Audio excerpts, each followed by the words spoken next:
For 48 years, the coordinates have not changed. Right ascension 19 hours, 25 minutes. Declination -26 degrees. A point in the constellation Sagittarius, roughly in the direction of the galactic center, where the Milky Way is densest and the stars crowd together like static. If you pointed a radio telescope at that patch of sky tonight, and several are pointed there even now as you listen to this, you would hear the ordinary background murmur of the cosmos. Hydrogen gas drifting between stars, faint synchrotron radiation from electrons spiraling through magnetic fields, the thermal hiss of the universe's leftover heat. Nothing unusual, nothing that would make you pause. But on the night of August 15th, 1977, something was different. For exactly 72 seconds, something at those coordinates was loud. Not loud in the way a pulsar is loud, a rhythmic mechanical beat that repeats like a lighthouse. Not loud in the way a quasar is loud, a continuous roar from a supermassive black hole swallowing matter at the edge of the observable universe. This was a single, narrowband tone, one frequency, one channel out of 50. It rose in intensity as Earth's rotation carried the telescope's beam across its position, peaked at roughly 30 times the strength of the background noise, and then faded as the beam moved on. It behaved exactly as a distant, fixed-point source should behave, which is to say, it behaved exactly as a signal from deep space should behave, and then it stopped. Or rather, the telescope moved on, and when it could have heard the signal again, 3 minutes later, through its second feed horn, there was nothing. The sky at those coordinates was silent. It has been silent ever since. No one was in the room when the signal arrived. The Big Ear radio telescope, a vast aluminum structure near Delaware, Ohio, was scanning the sky on autopilot, recording data to an IBM 1130 computer that printed its output on long sheets of paper. The signal was registered as a column of alphanumeric characters, 6EQUJ5, each character representing the intensity of the received radio energy in a given 12-second interval. The U at the center of that sequence meant the signal had reached an intensity of approximately 30 on a scale that ran from 1 to 35. In the language of the Big Ear's printout, that was almost as loud as anything could be. 3 days passed before anyone noticed. Jerry Ehman, a volunteer astronomer with a doctorate in radio astronomy, was reviewing the printouts at his kitchen table when he saw it. He had been scanning columns of data for years, most of it noise, the unremarkable hiss of a universe going about its business. The sequence 6EQUJ5 stopped him. He circled it in red ink, and in the margin, without thinking, he wrote a single word that would become the most famous annotation in the history of astronomy. Wow, that word, scrawled in a moment of genuine astonishment, not performance, became the signal's name. The WOW signal. It is still, nearly half a century later, the strongest candidate for an extraterrestrial radio transmission ever detected. It matched with uncomfortable precision what scientists had predicted such a signal would look like: narrowband, at or near the frequency of hydrogen, the most common element in the universe, and consistent with a point source at astronomical distance, the kind of signal you would design if you wanted to be heard across the galaxy, the kind of signal that decades of SETI research had been built to find. It arrived once, it has never returned, and the frequency, that may be the detail that keeps the WOW signal from settling quietly into history. In 1959, 18 years before the signal appeared, two Cornell physicists named Giuseppe Cocconi and Philip Morrison published a short paper in the journal Nature. They argued that if an extraterrestrial civilization wanted to transmit a signal that any technologically capable species would recognize, there was one obvious choice: 1420 megahertz, the emission frequency of neutral hydrogen.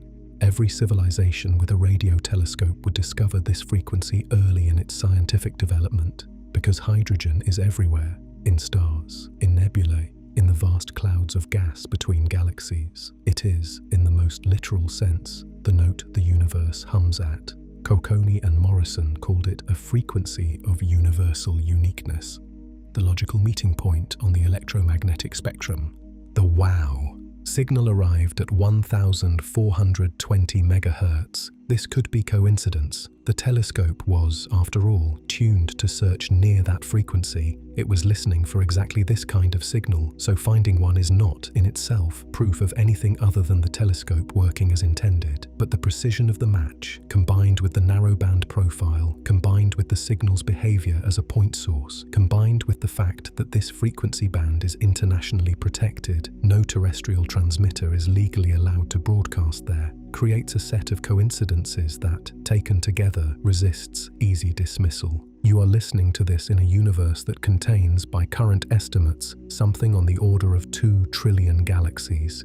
Each galaxy holds hundreds of billions of stars. The conditions for life have existed for at least 10 billion years. In all of that, in all the time and all the space and all the possible worlds, we have been listening with radio telescopes for roughly 65 years. And in those 65 years, we have detected one signal that matched what we were looking for.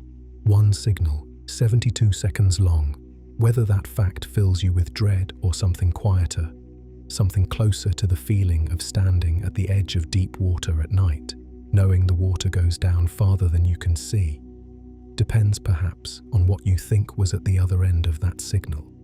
A magnetar flaring behind a hydrogen cloud, a glitch in the universe's machinery that happened to mimic intelligence, or something that chose to speak once in the one language the cosmos provides, and then chose or was forced to stop. We don't know. After 48 years of searching, we don't know. And what is most unsettling about the WOW signal is not the signal itself. It is the silence that came after, a silence that has lasted 21 million times longer than the signal that preceded it. Every second of that silence is data, and the data says, whatever was there, it isn't there now. Or it is there and we can't hear it. Or it was never there and the universe briefly fooled a telescope in Ohio into hearing something that sounded like a voice. The night the signal arrived, and this is one of those details that feels almost too precise to be real, was a few hours before Elvis Presley died. By the next morning, the world was in mourning for a singer. Nobody was thinking about the sky. The printout sat on a desk for 3 days, the signal buried in columns of unremarkable numbers, waiting for someone to look closely enough. Perhaps the most honest thing to say about the WOW signal is this: we are not equipped to know what it was. We have the data, 72 seconds of it, and the data is not enough. It is not enough to confirm contact. It is not enough to rule it out. It sits in the space between explanation and mystery, and it has been sitting there since the summer of 1977, and it shows no sign of resolving. But before we descend further into the data, into the telescope that heard it, the man who found it, the decades of silence that followed, and the question that 72 seconds left behind. If this channel is new to you, and if the idea of falling asleep to the sound of the universe's unanswered questions appeals to you, consider subscribing. There is more darkness ahead, and it is the kind that makes the small things, tomorrow's problems, tonight's anxieties, feel very far away. And if you have a moment, what signal, real or imagined, would convince you that we are not alone? Leave it in the comments. Some of the best questions come from the people listening in the dark. Now, to understand what that signal was, we need to go back to the machine that heard it, a machine that, in its own way, was as improbable as the signal itself, because the Big Ear radio telescope was not a dish. It was not elegant. It was a flat expanse of aluminum and wire in the middle of Ohio farmland, the size of 3 football fields, designed by a man who believed that the shape of a telescope mattered less than the patience of the people who used it. And the people who used it, by 1977, were mostly volunteers, unpaid, working evenings and weekends, scanning printouts by hand, looking for something they had no real reason to expect they would ever find. They found it once, and then they spent the next 21 years listening for it again, until the telescope was torn down and the land was sold to a developer who built a golf course on top of it. But that comes later. First, the machine. The Big Ear radio telescope did not look like a telescope. It had no dome, no rotating dish, no obvious resemblance to the instruments most people picture when they think of astronomy. What it looked like, from the air, was a parking lot that someone had forgotten to finish. A flat rectangle of aluminum mesh stretched across the Ohio countryside. bordered on two sides by towering metal walls, sitting in a clearing surrounded by farmland and the occasional stand of trees. The nearest town was Delaware, Ohio, population roughly 20,000. The nearest landmark was a Methodist theological school. The nearest thing resembling a city was Columbus, about 30 miles to the south. John D. Krause designed it. Krause was a radio astronomer at Ohio State University and an antenna engineer of genuine brilliance. Among his inventions was the helical antenna, which became the standard for satellite communication, and the corner reflector, which ended up on millions of television sets. He came to Ohio State in 1946, and by the late 1950s he had conceived of a radio telescope unlike anything else in the world. Rather than a steerable dish, which would have cost far more than any university could afford, Krause designed a system built from two enormous reflectors and a ground plane. One reflector was flat and tiltable, a wall of aluminum mesh, 104 meters long and 30 meters high, angled to catch radio waves from the sky and bounce them across to the second reflector. The second was a fixed parabolic surface, 110 meters long and 21 meters high, curved to focus the incoming waves down to a pair of feed horns mounted at ground level. Between the two reflectors lay the ground plane, a flat field of aluminum-covered earth, 110 meters wide and 152 meters long, which completed the optical path. The whole structure, when assembled, covered an area roughly the size of 3 football fields. It had the sensitivity of a conventional dish, about 53 meters in diameter, which made it a respectable instrument. Not the largest or the most powerful in the world, but capable of serious science. Krause and his students built it largely by hand, using faculty and student labor over the course of 7 years. It was completed in 1963. For its first 8 years, Big Ear conducted the Ohio Sky Survey, cataloging radio sources across a wide swath of the sky. The survey recorded nearly 20,000 radio sources, about 60% of which had never been detected before. It was meticulous, patient work. The telescope scanned the sky by drift, holding still while Earth's rotation carried the heavens through its beam, recording whatever happened to pass overhead. Krause and his colleagues measured quasars, radio galaxies, and some of the most distant objects known at the time. Big Ear was, in its quiet way, doing foundational work. Then, in 1973, Robert Dixon, a colleague of Krause's and a radio astronomer with an interest in SETI, proposed converting the telescope to search for extraterrestrial signals. Krause agreed.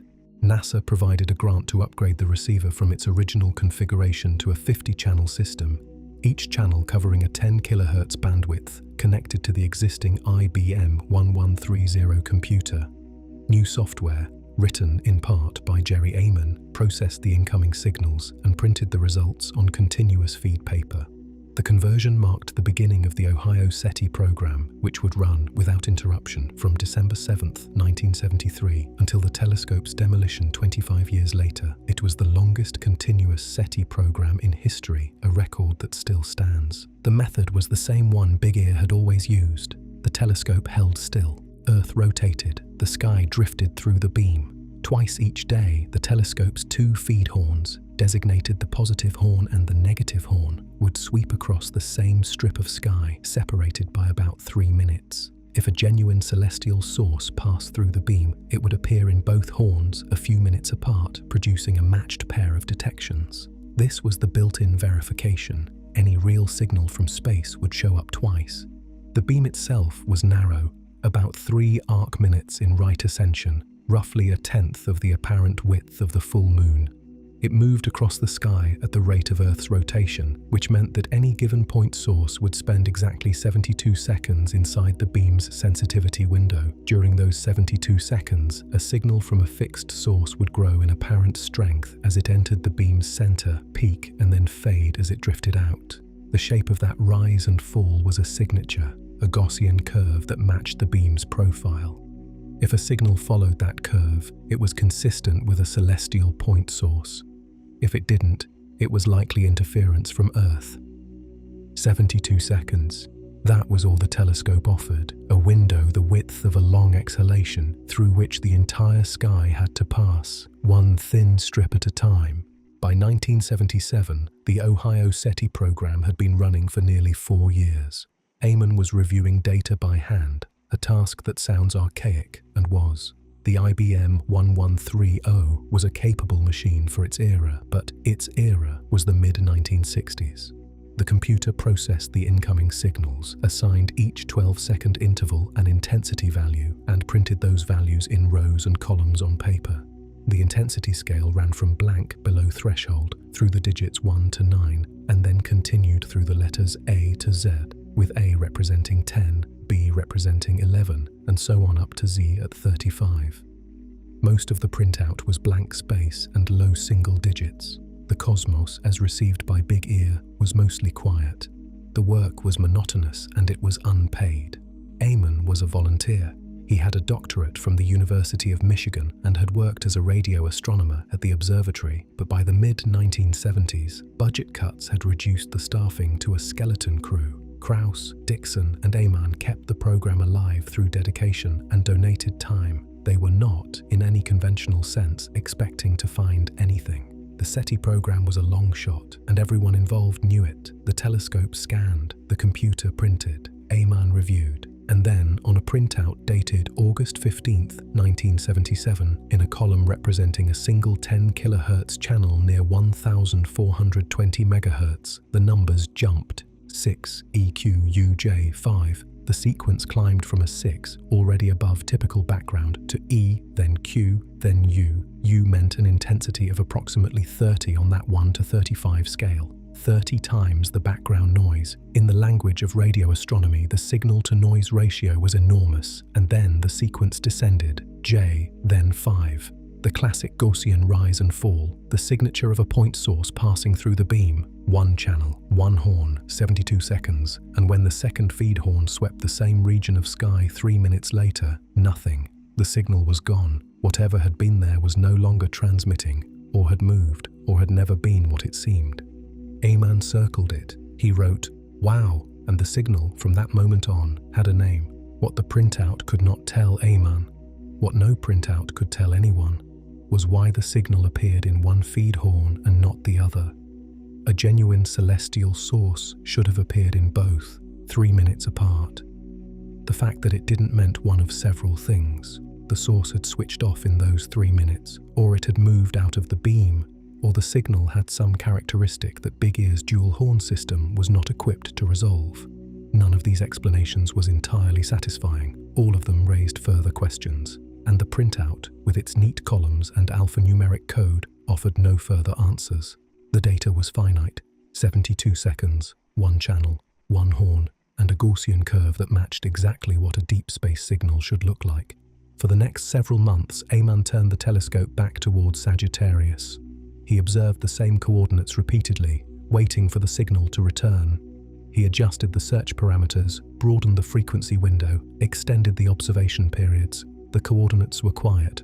The sky at that point had nothing more to say, but the data remained 6 EQUJ5, circled in red ink with a single word in the margin. A man who had spent years reviewing printouts full of noise had found something that was not noise, or at least something that didn't behave like noise. He would spend the rest of his career cautioning people against over-interpreting it, reminding journalists and enthusiasts and fellow scientists that one data point is not a discovery, that correlation is not causation, that the history of radio astronomy is littered with signals that turned out to be microwave ovens and car ignitions and military radar. He would write in his definitive 1997 paper that he chose not to draw vast conclusions from half-vast data, but he never crossed out the word he'd written in the margin. And the data, clean, unambiguous, stubbornly resistant to any single explanation, went on sitting in the archive, waiting for someone to make sense of it. What the printout meant, what the sequence 6 EQUJ5 actually translates to in terms of physics, frequency, and the geometry of a radio telescope pointed at the wrong part of the sky at the right moment, is where the story begins to get unsettling.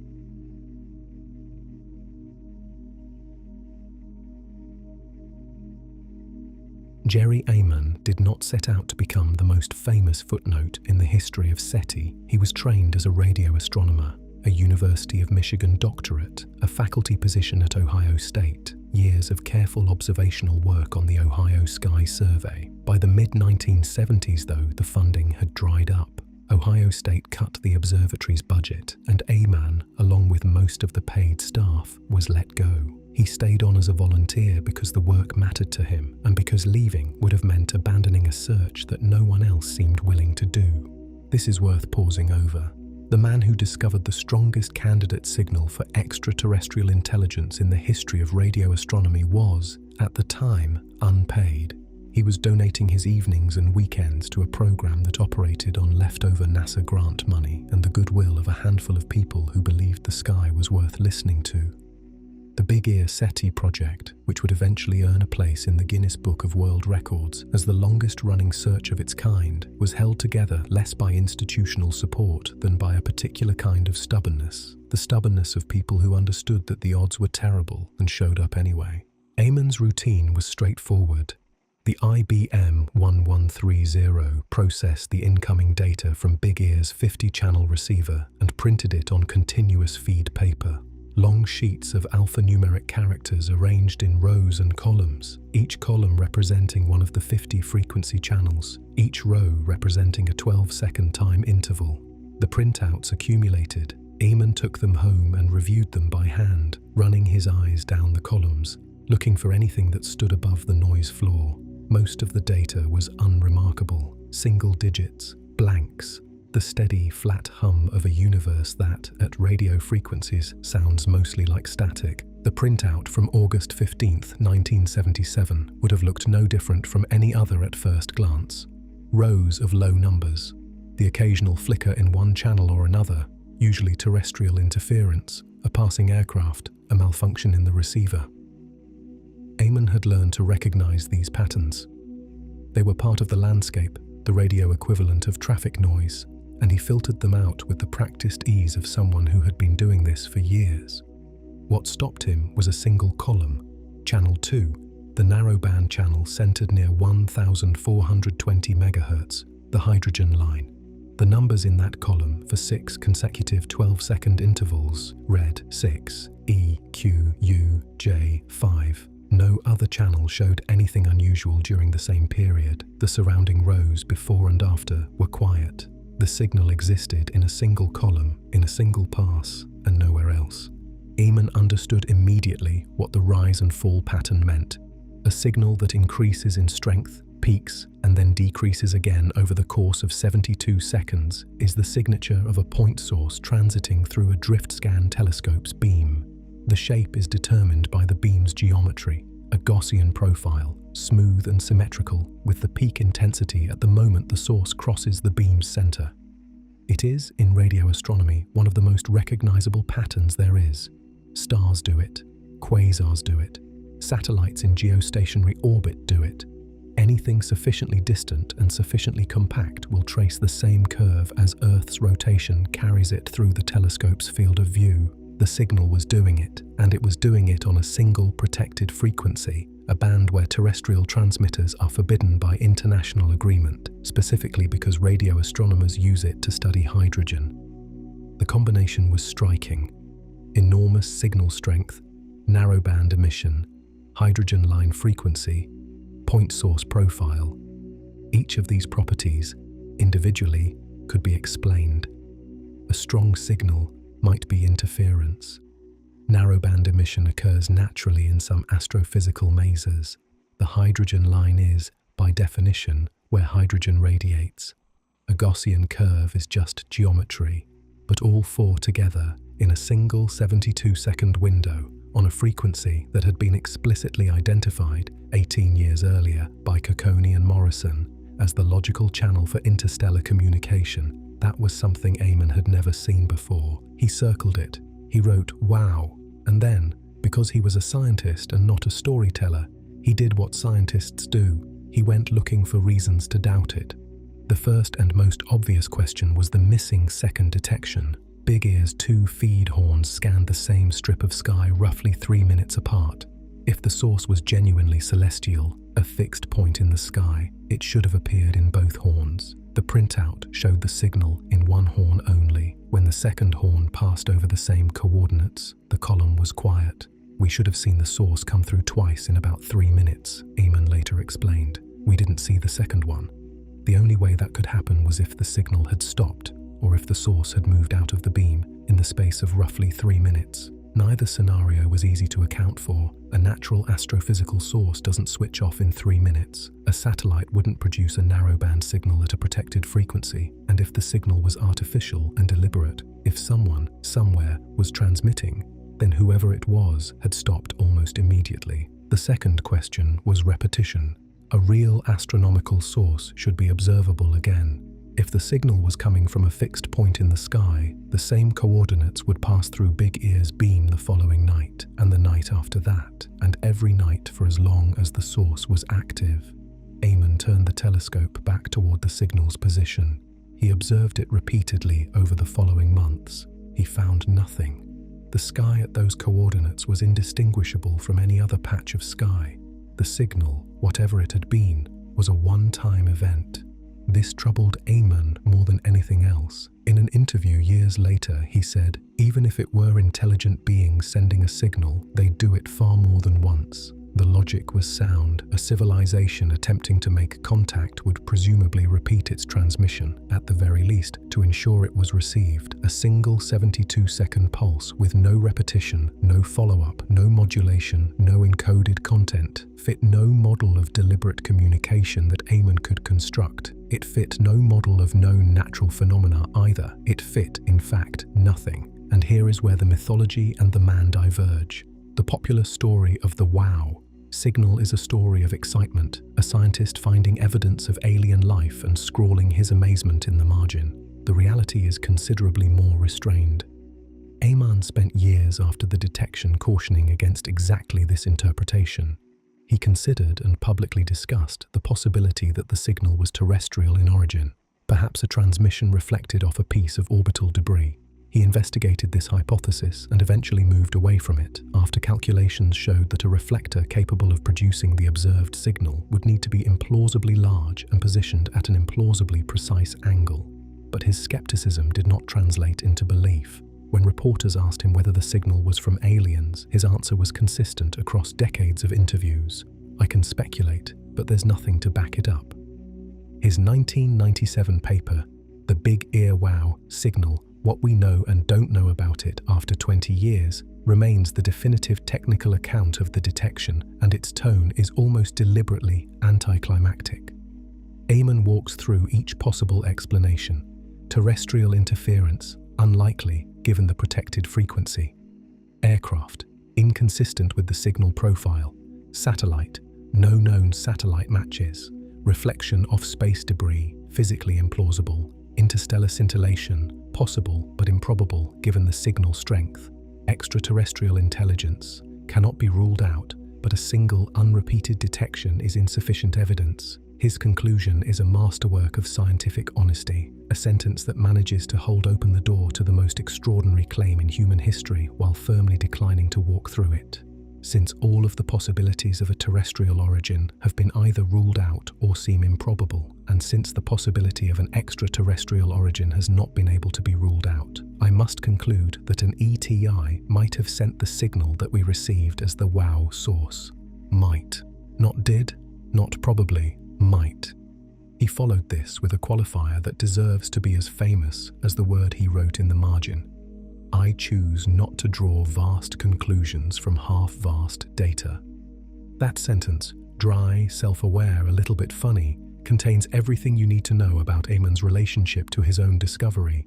He did not believe the signal was definitively alien. He did not believe it was definitively anything.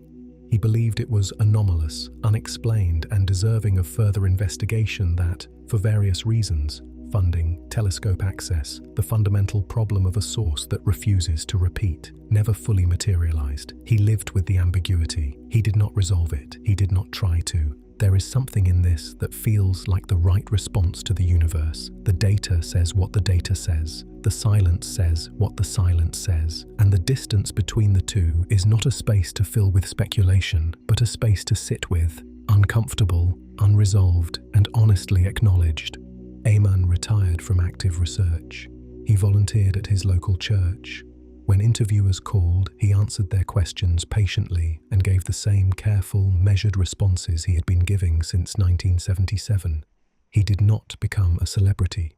He did not write a book. He did not appear on late-night television pointing at the sky with tears in his eyes.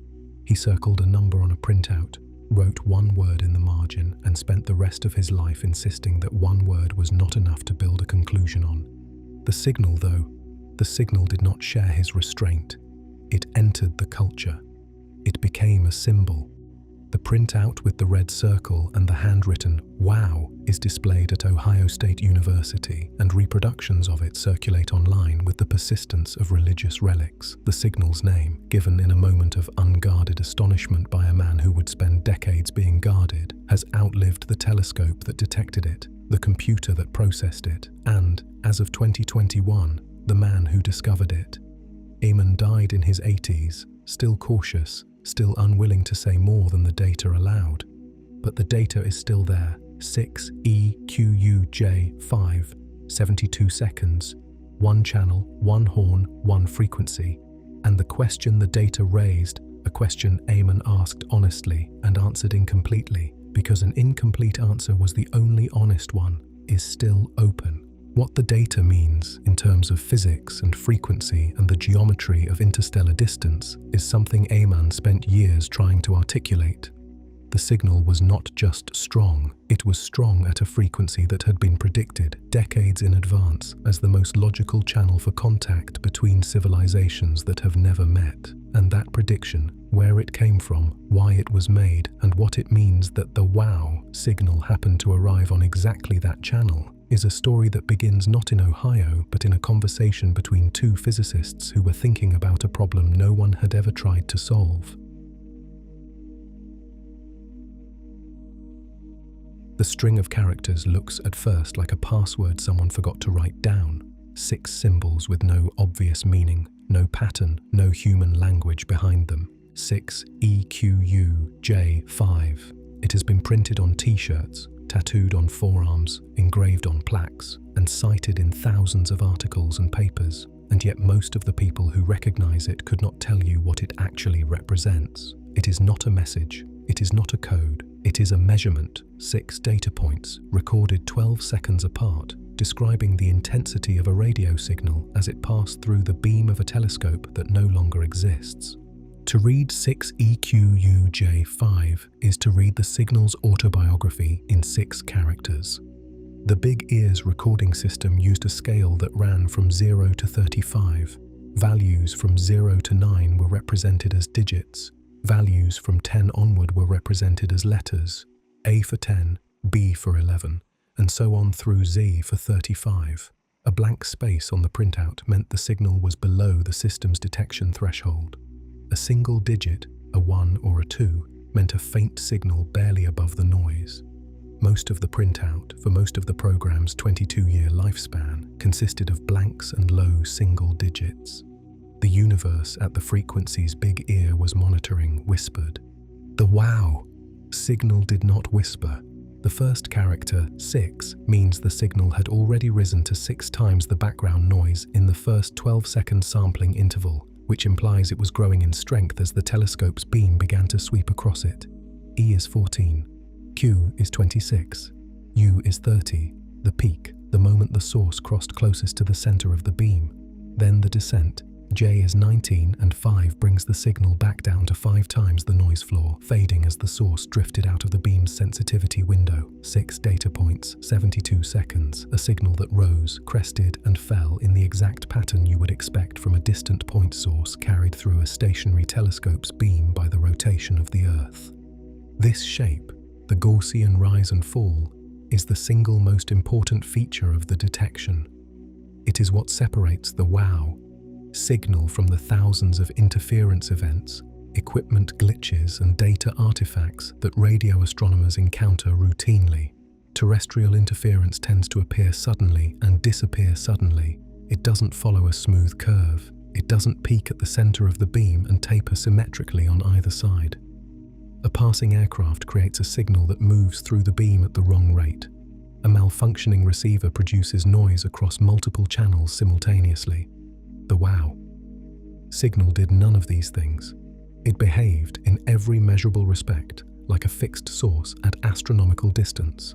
One channel. That is the other detail that refuses to be ordinary. Big Ear's receiver monitored 50 frequency channels simultaneously, each 10 kHz wide. The signal appeared in a single channel, Channel 2, centered near 1420 MHz. The adjacent channels on either side showed nothing. In the language of signal processing, this means the emission was narrowband, confined to a slice of the radio spectrum so thin that it occupied less than 1,000th of 1% of the receiver's total bandwidth.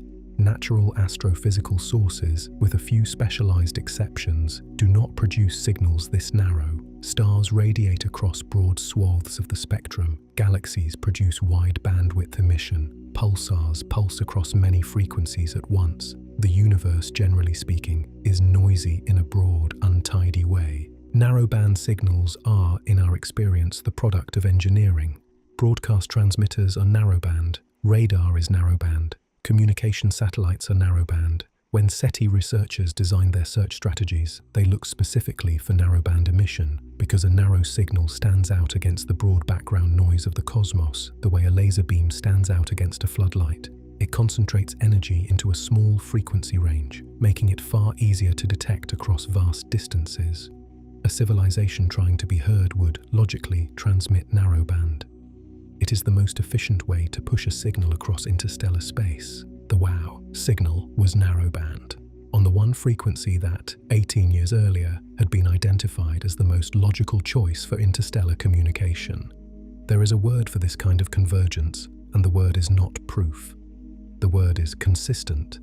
The signal is consistent with an artificial transmission from an astronomical distance. It is also consistent, and this is the unsettling part, with a very small number of natural phenomena that were not well understood in 1977 and are, even now, not fully characterized. But in 1977, no known natural source could produce a narrowband signal of this intensity at 1420 MHz. The researchers at Ohio State knew this. Ehman knew this. The data sat in front of them, clean and stubborn, and none of the usual explanations applied. The frequency itself deserves attention because it is not simply near the hydrogen line. It is within the measurement uncertainty of Big Ear's receiver on the hydrogen line. Ehman calculated the signal's center frequency at 1420.4556 MHz, plus or minus 5 kHz. The rest frequency of neutral hydrogen, the frequency at which a hydrogen atom emits radiation when the spin of its electron flips relative to the spin of its nucleus, is 1420.4058 MHz. The difference between these two values, about 50 kHz, could be accounted for by a slight Doppler shift, consistent with a source moving toward Earth at roughly 10 km per second, which is within the range of typical stellar motions in our galaxy. The August 2025 reanalysis by Abel Mendez's team at the University of Puerto Rico revised the frequency slightly upward to 1420.726 MHz and increased the estimated peak flux density to approximately 250 Janskis, significantly higher than the range of 54 to 212 Janskis that previous analyses had assumed. The signal, in other words, was louder than we thought. For nearly 50 years, every analysis had underestimated its strength. 250 Janskis is not, in absolute terms, a staggering amount of radio energy. The Sun, at radio frequencies, produces thousands of Janskis, but the Sun is 8 light minutes away. If the WOW signal originated from anywhere beyond the solar system, and its point source profile and lack of any solar correlation suggest it did, then 250 Janskis at interstellar distances implies either an extraordinarily powerful emitter or an extraordinarily efficient one. Mendez's team has estimated that even a natural matter event under the right conditions could produce this flux density at distances of a few hundred to a few thousand light years. An artificial transmitter, deliberately aimed, could do it with far less power. The question of what was transmitting, natural or artificial, accidental or deliberate, runs straight into the question of what was not transmitting. The signal contained no detectable modulation, no embedded pattern, no pulses, no frequency shifts, no encoded information of any kind. It was, as far as Big Ear could measure, a pure tone, a carrier wave with nothing riding on it. If it was a message, the message was the signal itself. I am here, at this frequency, at this intensity, for as long as you can hear me. If it was natural, it was a natural process that happened to mimic the one thing SETI researchers were hoping to find. And then there is the problem that Ehman returned to again and again, the one that kept him from drawing the conclusion the world wanted him to draw. The signal appeared in one feed horn and not the other. Big Ear's two horns swept the same strip of sky about 3 minutes apart. A fixed source should have registered in both. The absence of a second detection means that whatever produced the signal either ceased transmitting within 3 minutes or moved out of the beam within 3 minutes or was somehow blocked or altered in the interval between the two horn passes. None of these scenarios has a comfortable explanation. A natural source bright enough to produce 250 Janskis doesn't typically fluctuate on a 3-minute timescale. A satellite wouldn't produce narrowband emission at a protected frequency, and an artificial transmitter that stops after 72 seconds and never starts again is difficult to reconcile with any coherent model of deliberate communication. The signal is a locked room. Every door you try is closed. Every window leads to another question. Ehman tried them all and found nothing that opened cleanly, and in the end, he stood in the middle of the room and said, honestly, that he did not know how he got there. What he did know, what the data shows without ambiguity, is that on the night of August 15th, 1977, something produced a narrowband radio signal at the hydrogen line frequency with a peak intensity of approximately 30 times the background noise, consistent in every measurable respect with a point source at astronomical distance. The signal lasted for the full 72 seconds that Big Ear could observe it, which means it may have lasted longer. It appeared in a single frequency channel out of 50. It followed the expected Gaussian envelope of a celestial source transiting through the beam, and then it was gone. Those are the facts. 50 years of analysis have added precision to the numbers. A higher flux density, a slightly revised frequency, a more constrained sky position, but they have not changed the fundamental picture. Something was there. For 72 seconds, something was there. And the question of what it was leads inevitably to the question of where to look for an answer, a question that begins with a frequency and ends with the most common atom in the universe.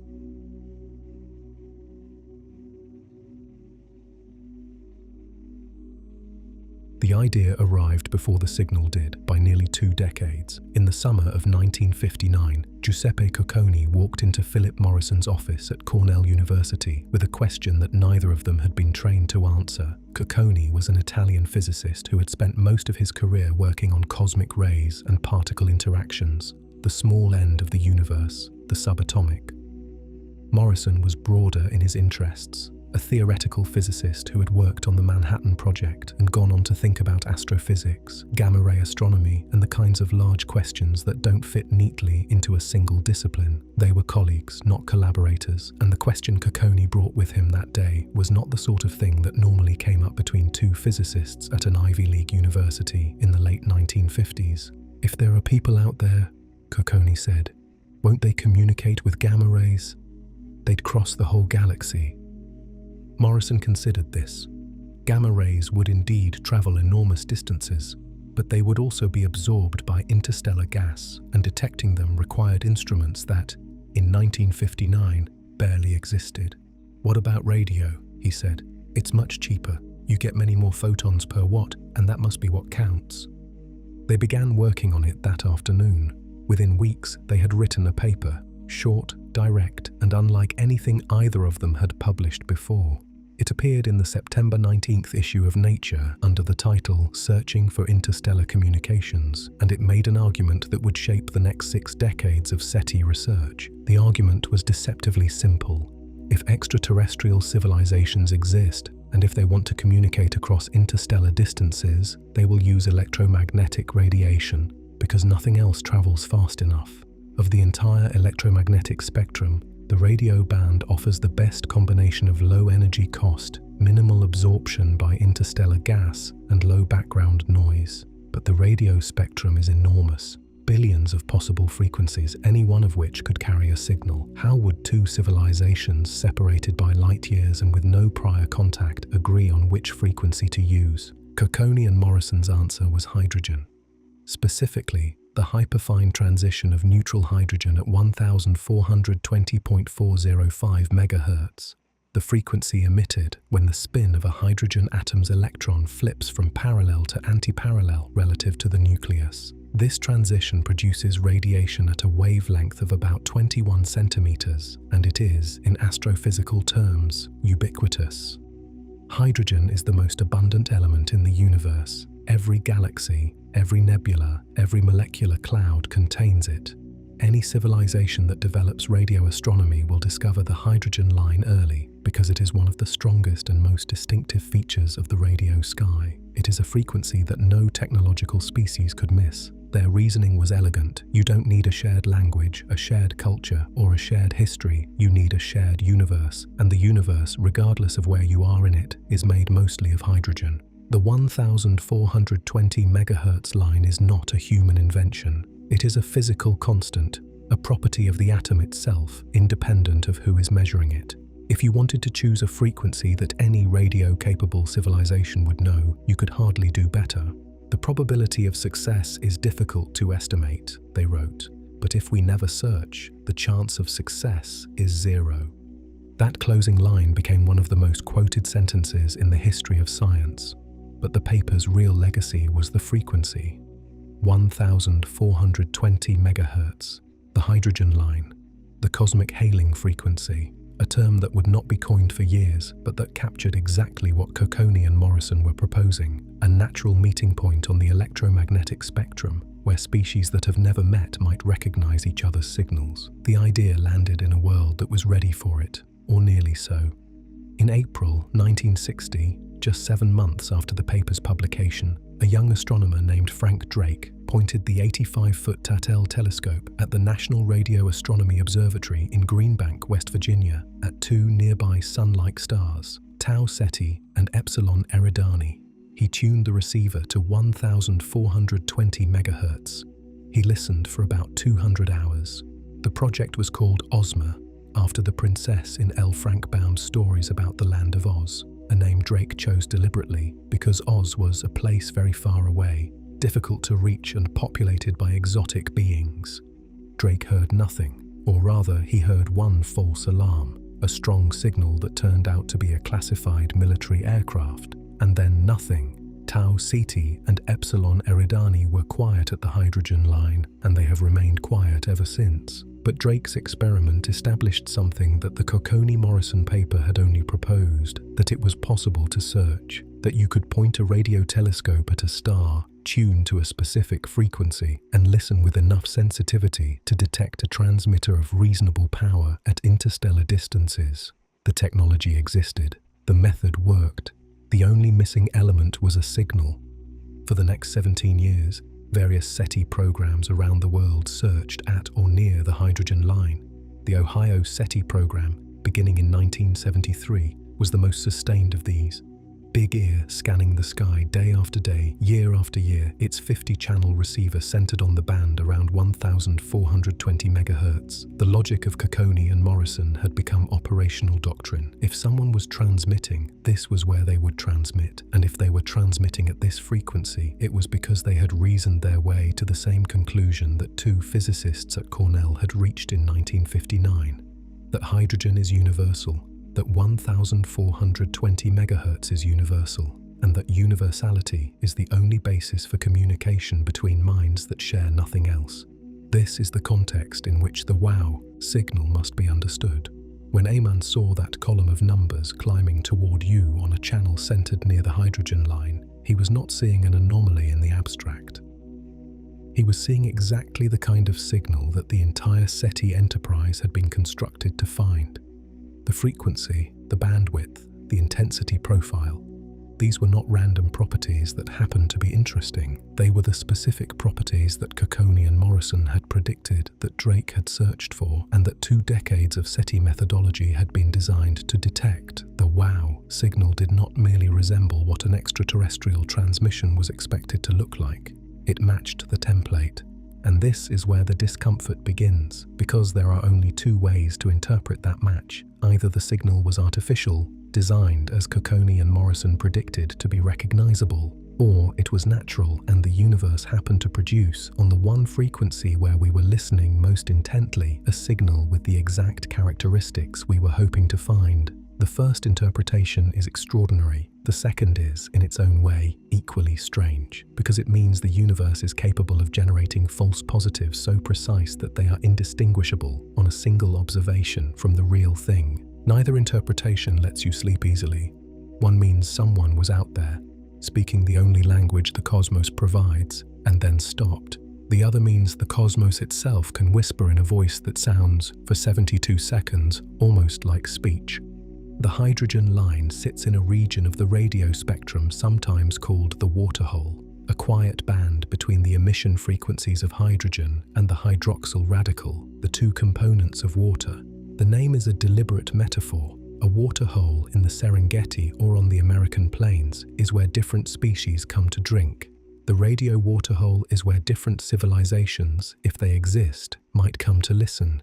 It is the quietest part of the radio sky, relatively free of natural background noise, with low absorption by Earth's atmosphere and by interstellar gas. A signal transmitted in this band would travel farther, with less energy, than a signal at almost any other frequency. The logic is so clean, so self-evident, that SETI researchers sometimes talk about it as if it were not a human deduction, but a physical law, as if the universe had built a meeting place into its own structure and was waiting for someone to notice.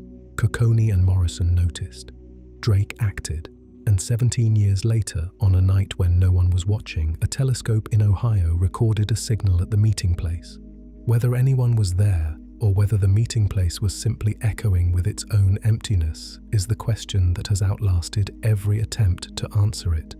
The frequency is real, the logic is sound, the signal matched, and the silence that followed has lasted 48 years and shows no sign of breaking.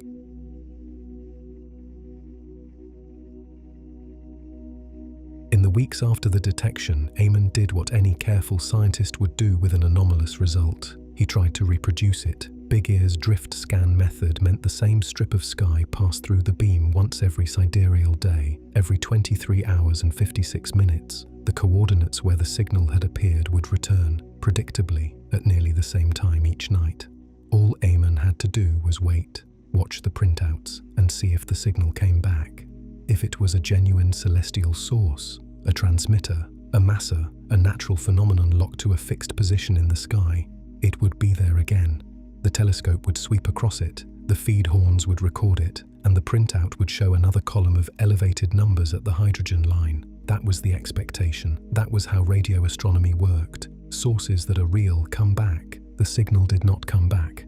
Ehman observed the coordinates repeatedly through the autumn of 1977 and into 1978. He adjusted parameters, widened the frequency window, extended observation periods to ensure he wasn't missing a faint recurrence that might fall below the detection threshold on a given night. The printouts came in.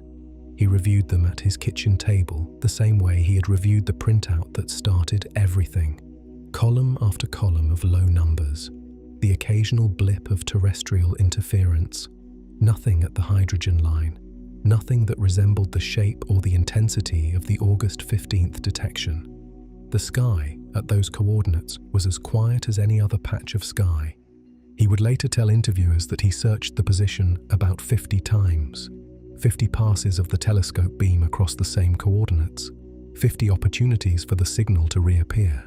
50 chances to confirm what one detection could only suggest. Every one of them came back empty. This absence is itself a kind of data, and it is some of the most difficult data in the history of SETI to interpret. A signal that appears once and never repeats does not fit any standard model of astrophysical emission. Natural sources, pulsars, masers, variable stars, even the most erratic transients, tend to recur on some timescale, even if that timescale is irregular. A pulsar pulses, a variable star varies, a maser flares and flares again. The WOW signal did none of these things. It appeared once at high intensity, and then the source either stopped radiating or became too faint to detect, and it has remained that way for 48 years. It does not fit standard models of deliberate communication either. If the signal was a beacon, a transmission designed to attract the attention of nearby civilizations, you would expect it to repeat. A beacon that fires once and goes dark serves no communicative purpose, unless it is part of a pattern too long for a single telescope to observe, or unless the transmission was not meant for us at all. A sweeping beam, rotating like a lighthouse, would illuminate any given direction only briefly before moving on.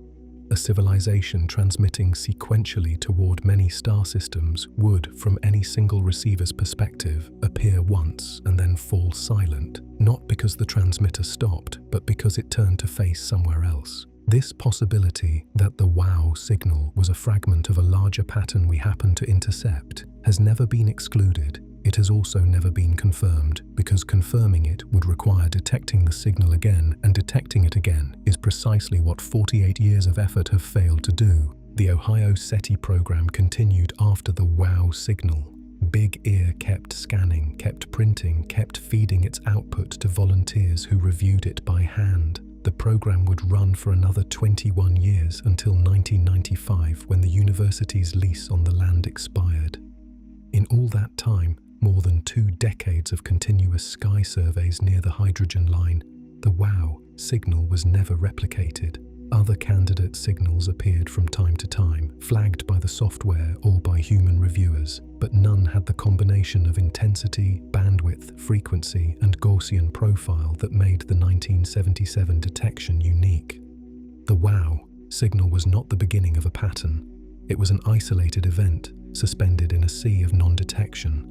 The scientific community's reaction was, predictably, divided. Some researchers, particularly those sympathetic to SETI, saw the signal as tantalizing evidence that the search was worth continuing. A detection at the hydrogen line, with the expected properties of an artificial signal, was precisely what the Cocconi-Morrison framework predicted. The fact that it didn't repeat was frustrating, but not necessarily fatal. If the source was a directed beacon with a long duty cycle, or a sweeping transmission aimed at many targets, a single detection was exactly what you would expect from a receiver that happened to be pointed in the right direction at the right moment. Others were less persuaded. Without repetition, the detection could not be verified, and without verification, it could not be distinguished from an unknown source of interference that happened, by coincidence, to mimic the properties of an extraterrestrial signal. In science, a result that cannot be reproduced is, at best, a curiosity. At worst, it is an artifact. Ehman himself occupied an uncomfortable position between these camps. He understood better than anyone that the signal was anomalous. He also understood that anomalous is not the same as extraterrestrial, and that the gap between those two words is filled with all the caution that science requires. His public statements across the years reflect a man who was genuinely uncertain, not performing uncertainty for the cameras, but living with it. He returned to the data periodically, reanalyzing it with new tools and new information, and each time he arrived at the same conclusion: the signal could not be explained by any known terrestrial or astrophysical mechanism, and it could not be confirmed as extraterrestrial. It existed in a category of its own, unexplained, unrepeated, and increasingly famous for being both. There was, in 1977, no formal procedure for handling this kind of ambiguity. The IAA's Declaration of Principles Concerning Activities, following the detection of extraterrestrial intelligence, would not be drafted until 1989. The Rio scale, a tool for quantifying the significance of a SETI detection, analogous to the Richter scale for earthquakes, would not be proposed until 2000. In 1977, the question of what to do with an unconfirmed detection had no institutional answer. The Ohio team did what they could. They observed, they analyzed, they published. Ehman's 1997 paper, 2 decades after the detection, was the most thorough technical treatment the signal had received, and its conclusion, that the signal remained unexplained, was both honest and, in its own way, quietly devastating. 20 years of work had not moved the needle. The signal was still there, in the data. The explanation was still missing. The absence of a protocol mattered in ways that went beyond bureaucracy. Without a framework for escalation, without agreed-upon criteria for when a detection warrants international attention, further observation, or public announcement, the wow signal entered the scientific record as an oddity rather than a priority. It was discussed in journals, cited in textbooks, mentioned in popular accounts of SETI, but it did not trigger a coordinated, large-scale follow-up campaign of the kind that a confirmed or even strongly suspected detection would demand today. The institutional machinery for taking a signal seriously, for marshalling telescope time, assembling international teams, and ruling out every possible alternative explanation before announcing a result, simply did not exist. Whether this mattered in the end depends on what the signal was. If it was natural, a rare astrophysical event, a one-time alignment of source and medium and receiver, then the lack of coordinated follow-up was an unfortunate but ultimately inconsequential gap. Natural events that don't repeat can't be followed up, regardless of how many telescopes you point at them. But if the signal was artificial, and if the source was still transmitting in the weeks and months after August 15th, and if a more sensitive instrument pointed at the right coordinates at the right time could have detected it, then the absence of a protocol may have cost us something that cannot be recovered. That question, what we might have missed, and whether the missing was our fault or the universe's, would haunt one researcher in particular, a man who was not a professional astronomer, who made his living as a data analyst in Chicago, and who, upon hearing about the WOW signal a few years after its detection, decided that if no one else was going to look for it properly, he would do it himself.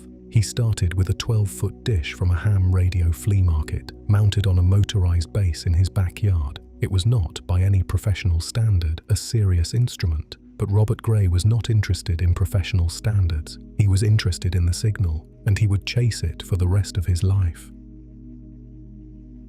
Robert Gray built his first radio telescope from parts he found at a hamfest, a flea market for amateur radio operators, the kind of weekend gathering where retired engineers sell surplus equipment out of the backs of their cars. The dish was 12 feet across, a retired microwave relay antenna that had once carried telephone signals between transmission towers. The motorized mount let it track objects as they moved across the sky. Gray set the whole thing up in his backyard in Chicago, aimed it at the constellation Sagittarius, and began listening for a signal that the scientific establishment had largely moved on from. He was not an astronomer. He had a bachelor's degree from Schumer College, a small great book school in Illinois, and a master's in urban planning from the University of Illinois at Chicago.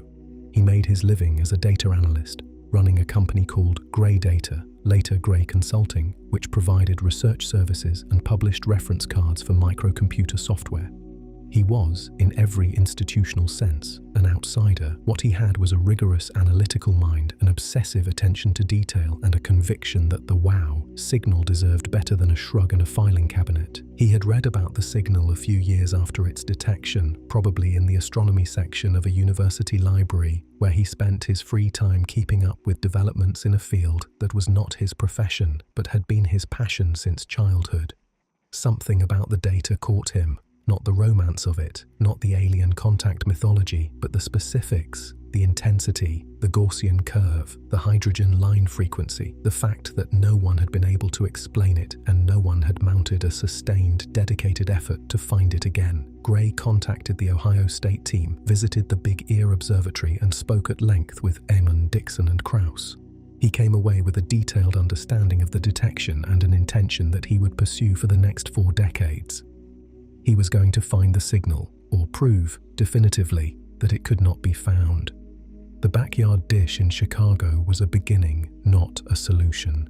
Gray operated it regularly from 1983 onward, scanning the WOW signal's coordinates whenever Sagittarius was above the horizon. He understood the limitations. A 12-foot dish in an urban environment surrounded by radio interference from the city was never going to match the sensitivity of Big Ear, but it let him develop search techniques, refine his understanding of the signal's expected behavior, and build the case for something more ambitious. That something came in 1987 and again in 1989 when Gray arranged to use the Harvard-Smithsonian Meta radio telescope at the Oak Ridge Observatory in Massachusetts. Meta, the mega-channel extraterrestrial assay, was a serious SETI instrument, funded in part by the Planetary Society and designed specifically to search for narrowband signals. Gray pointed it at the WOW signal's coordinates and conducted systematic observations across multiple sessions. The result was the same as it had been with the backyard dish, and the same as it had been for Ehman. The coordinates were quiet, no signal. A lesser person might have stopped. Gray escalated.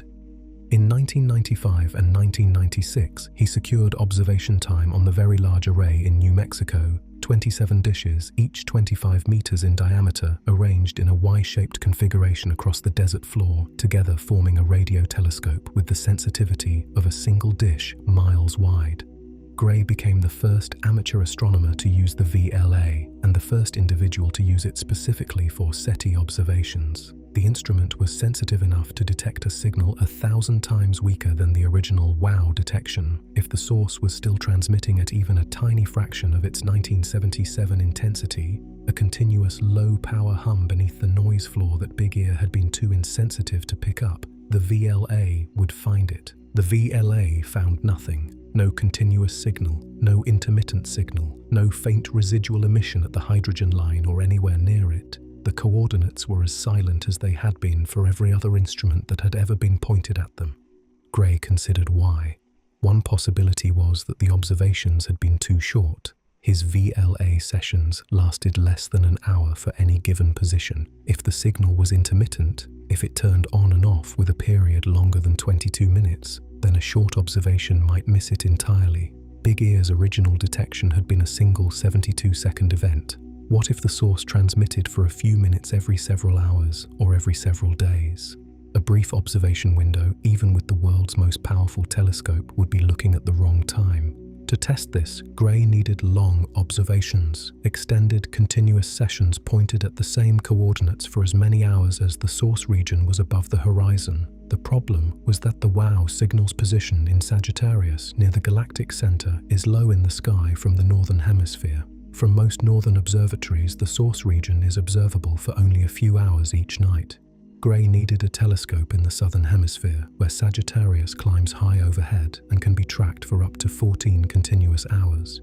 He couldn't get time on the Parkes Observatory, Australia's largest radio telescope. The Australian astronomical authorities were dismissive. One of them reportedly suggested the signal was just a military satellite. But the astronomer Ray Norris, who had supported Gray's request, connected him with a former student named Simon Ellingson, who operated the University of Tasmania's 26-metre radio telescope at Mount Pleasant, just outside Hobart. The instrument was smaller than Big Ear, but it could track the source region for 14 hours at a stretch, and Ellingson was willing to donate observation time. In October 1998 and March 1999, Ellingson pointed the Mount Pleasant dish at the WOW signal's coordinates, 6 14-hour observations, 84 hours of continuous monitoring, more than any previous search had attempted. The telescope was sensitive enough to detect signals only 5% as strong as the 1977 detection, and it covered 5 times more of the radio spectrum than Big Ear's original receiver. If the signal was there, in any form, at any fraction of its original intensity, repeating on any cycle shorter than 14 hours, the Hobart observations should have caught it. They didn't. As Gray and Ellingson wrote in their 2002 paper in the Astrophysical Journal, no signals resembling the Ohio State WOW were detected. They acknowledged the obvious caveat. If the signal's repetition period was longer than 14 hours, even this extended search might have missed it. But they also noted the paradox.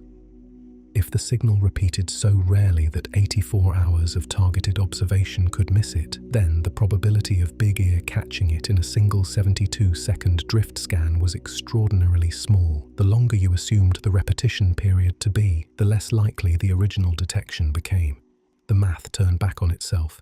Gray kept going. In 2020, he co-authored a paper describing a 100-hour search using the Allen Telescope Array in California, 42 dishes specifically designed for SETI, targeting the WOW signal's coordinates in the longest single-area observation ever conducted. Nothing. The same silence, the same empty columns on the output. There is a photograph of Gray at the VLA, taken after one of his observation sessions in 1996. He is standing in the desert, dwarfed by the nearest dish, looking toward the horizon with an expression that is difficult to read, not defeated, not triumphant, something closer to patience, the expression of a man who has accepted that the answer may not come during his search, but who has no intention of stopping. By 2019, the patient was wearing thin. In an email, Gray wrote, "The mounting absence of evidence and funding moderates my enthusiasm." He had spent nearly 40 years chasing 72 seconds of data. He had used a backyard dish, Harvard's Meta Array, the most powerful radio telescope in the world, a Southern Hemisphere observatory 10,000 miles from his home, and the Allen Telescope Array. He had published in the Astrophysical Journal, collaborated with professional astronomers on 3 continents, and written a book, The Elusive Wow, published in 2011, that remains the most thorough account of the signal and the search for it ever produced. Robert Gray died on December 6, 2021. He was 73. The Atlantic had called him the Wow, signal's most devoted seeker and chronicler, having traveled to the very ends of the Earth in search of it. The Arecibo Wow project, led by Abel Mendez at the University of Puerto Rico, would later acknowledge his posthumous contribution in their research papers, a quiet tribute to a man who had spent more time and more effort on the Wow signal than anyone else who ever lived. He never found it. He never stopped looking.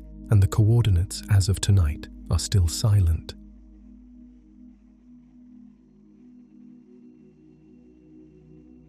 The search changed shape in the 2000s. For 4 decades, every attempt to find the Wow signal had been a kind of stakeout, pointing telescopes at a patch of sky and waiting for something to happen again. The logic was straightforward. If the source is still there, we'll hear it. But the source was not still there, or was not still transmitting, or was transmitting on a schedule no observer had managed to intercept. The stakeout approach had produced 40 years of null results. What it had not produced was a target, a specific object, a particular star, something you could name and study and build a case around. In 2020, an amateur astronomer named Alberto Caballero decided to look for one. Caballero was not working at a university or a research institution. He was, like Robert Gray before him, an independent researcher operating outside the usual channels of professional astronomy. What he had access to was the Gaia Archive, the public database produced by the European Space Agency's Gaia spacecraft, which had spent years mapping over 1 billion stars in the Milky Way with extraordinary precision. Gaia measured positions, distances, motions, temperatures, luminosities, and radii for an unprecedented number of stars. It was, in effect, the most detailed census of the galaxy ever compiled, and it was freely available to anyone with an internet connection and the patience to query it. Caballero's question was simple. The Wow signal came from a region of sky in Sagittarius. That region, as seen from Earth, contains thousands of stars at various distances. Most of them are nothing like the Sun. Red dwarfs, giants, binaries, stars too hot or too cool or too unstable to be plausible hosts for life as we understand it. But somewhere in that field there might be a star that resembled our own, a G-type main sequence star, roughly the Sun's temperature, roughly the Sun's size, roughly the Sun's luminosity, the kind of star around which rocky planets could orbit in a habitable zone, the kind of star where, if you were looking for a civilization capable of building a radio transmitter, you might reasonably start. Caballero filtered the Gaia data. He set thresholds for effective temperature between about 5,730 and 5,830 Kelvin, bracketing the Sun's 5,778. He filtered for radius and luminosity within a narrow range of solar values. He limited the search to stars within the 2 possible sky regions defined by Big Ear's dual feed horns, the positive horn field and the negative horn field, each covering a patch of sky roughly the size of the full moon. Out of thousands of catalogued stars in those 2 fields, one passed all the filters, a star designated 2MASS 19281982-2640123, an unremarkable string of coordinates that, stripped of its catalogue notation, describes a point in the sky about 2 degrees from the galactic center. Its effective temperature, according to Gaia's measurements, is 5,783 Kelvin, 5 degrees warmer than the Sun. Its radius is 0.9966 solar radii, essentially identical, Its luminosity is 1.0007 solar luminosities, a match so close it feels almost contrived. The star is 1,788 light-years away. If a signal was transmitted from a planet orbiting that star and received by Big Ear in August 1977, the transmission would have been sent around the year 189 CE. The Roman Empire was near the height of its territorial extent. Marcus Aurelius had been dead for 9 years. The Han dynasty in China was collapsing, and somewhere in the direction of Sagittarius, if Caballero's candidate is correct, someone or something may have aimed a radio transmitter at a G-type star in the Orion Arm and pressed send. Caballero published his findings in 2022 in the International Journal of Astrobiology. The paper was careful to note that 2 MASS 192819882-2640123 was a candidate, not a confirmed source. There were other possibilities. The broader filtering criteria yielded dozens of K-type and G-type stars in the WOW signals uncertainty region and at least 7 other Sun-like stars that passed less restrictive thresholds. The signal's exact origin remained unknown, but the identification of a specific Sun-like star within the detection zone was enough to shift the search from a general stakeout to something more focused. For the first time, there was a name to look for. Breakthrough Listen took notice. The project, funded with $100 million from the Breakthrough Initiatives program backed by Yuri Milner and based at the Berkeley SETI Research Center, had spent years conducting the most comprehensive search for technosignatures ever attempted. Their instruments included the Green Bank Telescope in West Virginia, a 100-meter dish that is the largest fully steerable radio telescope on Earth, and the Allen Telescope Array in California, a dedicated SETI facility with 42 dishes designed specifically for signal detection. When Caballero's paper identified a plausible stellar candidate for the WOW signal, Breakthrough Listen saw an opportunity to conduct the first targeted search, not just pointing at the sky region, but pointing at a specific star. On May 21, 2022, the Green Bank Telescope and the Allen Telescope Array observed 2 MASS 192819882-2640123 simultaneously. It was the first coordinated multi-telescope SETI observation of a WOW signal candidate, and the first time the Green Bank Telescope and the Allen Telescope Array had collaborated on a single target. Green Bank conducted 2 30-minute observations. The Allen Telescope Array conducted 6 5-minute pointings. For 9 minutes and 40 seconds, both instruments were aimed at the same star at the same time, a brief window of overlapping sensitivity that would allow any signal detected by one telescope to be independently confirmed by the other. The search covered the L-band portion of the radio spectrum, from 1 to 2 GHz, a range that includes the hydrogen line and the full extent of the waterhole. The data was processed through the standard Breakthrough Listen pipeline. Narrowband signals were flagged, compared against known sources of radio frequency interference, and evaluated for signs of artificial origin, particularly Doppler drift, the slight frequency shift that a signal from a rotating planet would exhibit as the planet's motion carries the transmitter toward and away from the receiver. The result was the same result that every WOW signal search had produced since 1977. Karen Perez, the Columbia University graduate student who led the analysis, summarized it in a research note published in the Research Notes of the American Astronomical Society. No technosignature candidates were detected. 1 star searched. At least 7 more Sun-like candidates remain in the uncertainty region. 602 sources pass a broader temperature filter. The WOW signal's origin, if it has a stellar origin at all, could be any of them, or none of them if the signal was natural and had nothing to do with a star. The null result did not close the case. It narrowed it slightly, and it demonstrated something that mattered methodologically. The tools exist now to search individual stars for technosignatures at the WOW signal's frequency, with sensitivity far exceeding anything available in 1977. If the signal's source is still active, and if it can be localized to a specific star, the current generation of radio telescopes can find it. The constraint is not technology. The constraint is that we don't know where to point, and the signal, which spoke once and fell silent, has given us only the faintest indication of where it came from. While the targeted search was underway, a different team was approaching the problem from a different direction entirely. Rather than looking for a repetition of the signal, they were looking for an explanation.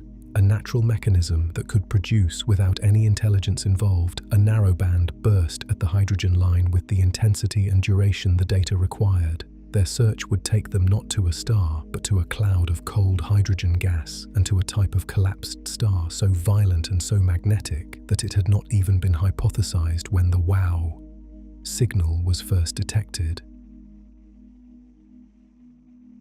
In January 2016, a paper appeared that seemed to end the mystery. Antonio Paris, an astronomer at St. Petersburg College in Florida, proposed that the WOW signal had been produced by a comet, specifically by the hydrogen gas cloud surrounding a comet that happened to be transiting the signal's region of sky on the night of August 15, 1977. The comet in question, 266P/Christensen, had not been discovered until 2006, which meant it was absent from every star catalogue and orbital database available to the Ohio State team in the 1970s. A second comet, 335P/Gibbs, discovered in 2008, was also identified as a possible culprit. Both objects would have been somewhere in the vicinity of Chi Sagittarii during the summer of 1977, and both, as comets do, would have been surrounded by an envelope of gas, including hydrogen, released as solar radiation heated their surfaces. The hypothesis had an appealing tidiness. Comets emit at the hydrogen line because they contain hydrogen. The WOW signal was at the hydrogen line. The comets were in the right part of the sky. And a comet, being a transient object moving through the field of view, would naturally produce a one-time detection. It would be there on one night and gone the next, which would explain why the signal never repeated. The years of searching, the decades of silence, the elaborate hypotheses about alien beacons and interstellar communication, all of it could be resolved by a dirty snowball passing through the beam of a radio telescope on a warm August night. The story was picked up widely. Headlines announced the WOW signal solved, the mystery closed, the question answered. For a brief period, the comet hypothesis became the dominant popular explanation for the signal, displacing decades of ambiguity with a clean, satisfying, entirely terrestrial narrative. The astronomical community was considerably less satisfied. The problems began with position. Big Ear's beam was narrow, roughly 3 arc minutes in right ascension.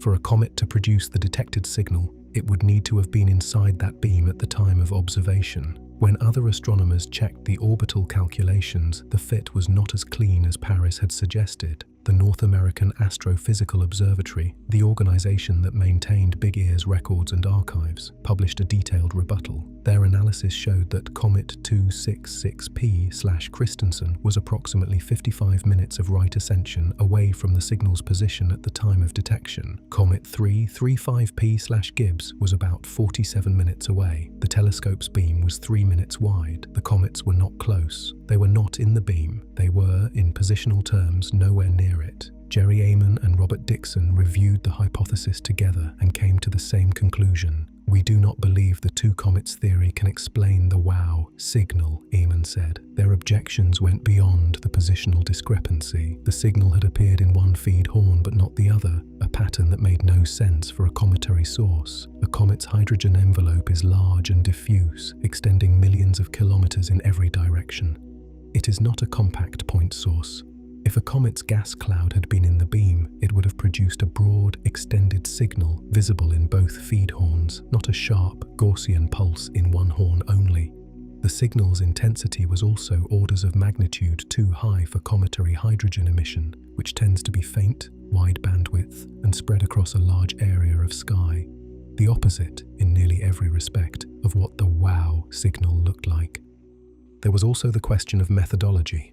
Paris's observational follow-up, conducted in January 2017 when 266P/Christensen passed through the general region again, used a 10-meter radio telescope, considerably smaller than Big Ear. He reported detecting a signal from the comet at the hydrogen line frequency, but the detection was weak, the telescope was modest, and the comparison to the 1977 event required accounting for the comet's different distance and activity level across a 40-year gap. Several radio astronomers pointed out that the reported detection was consistent with the ordinary hydrogen background of the interstellar medium rather than with emission from the comet itself.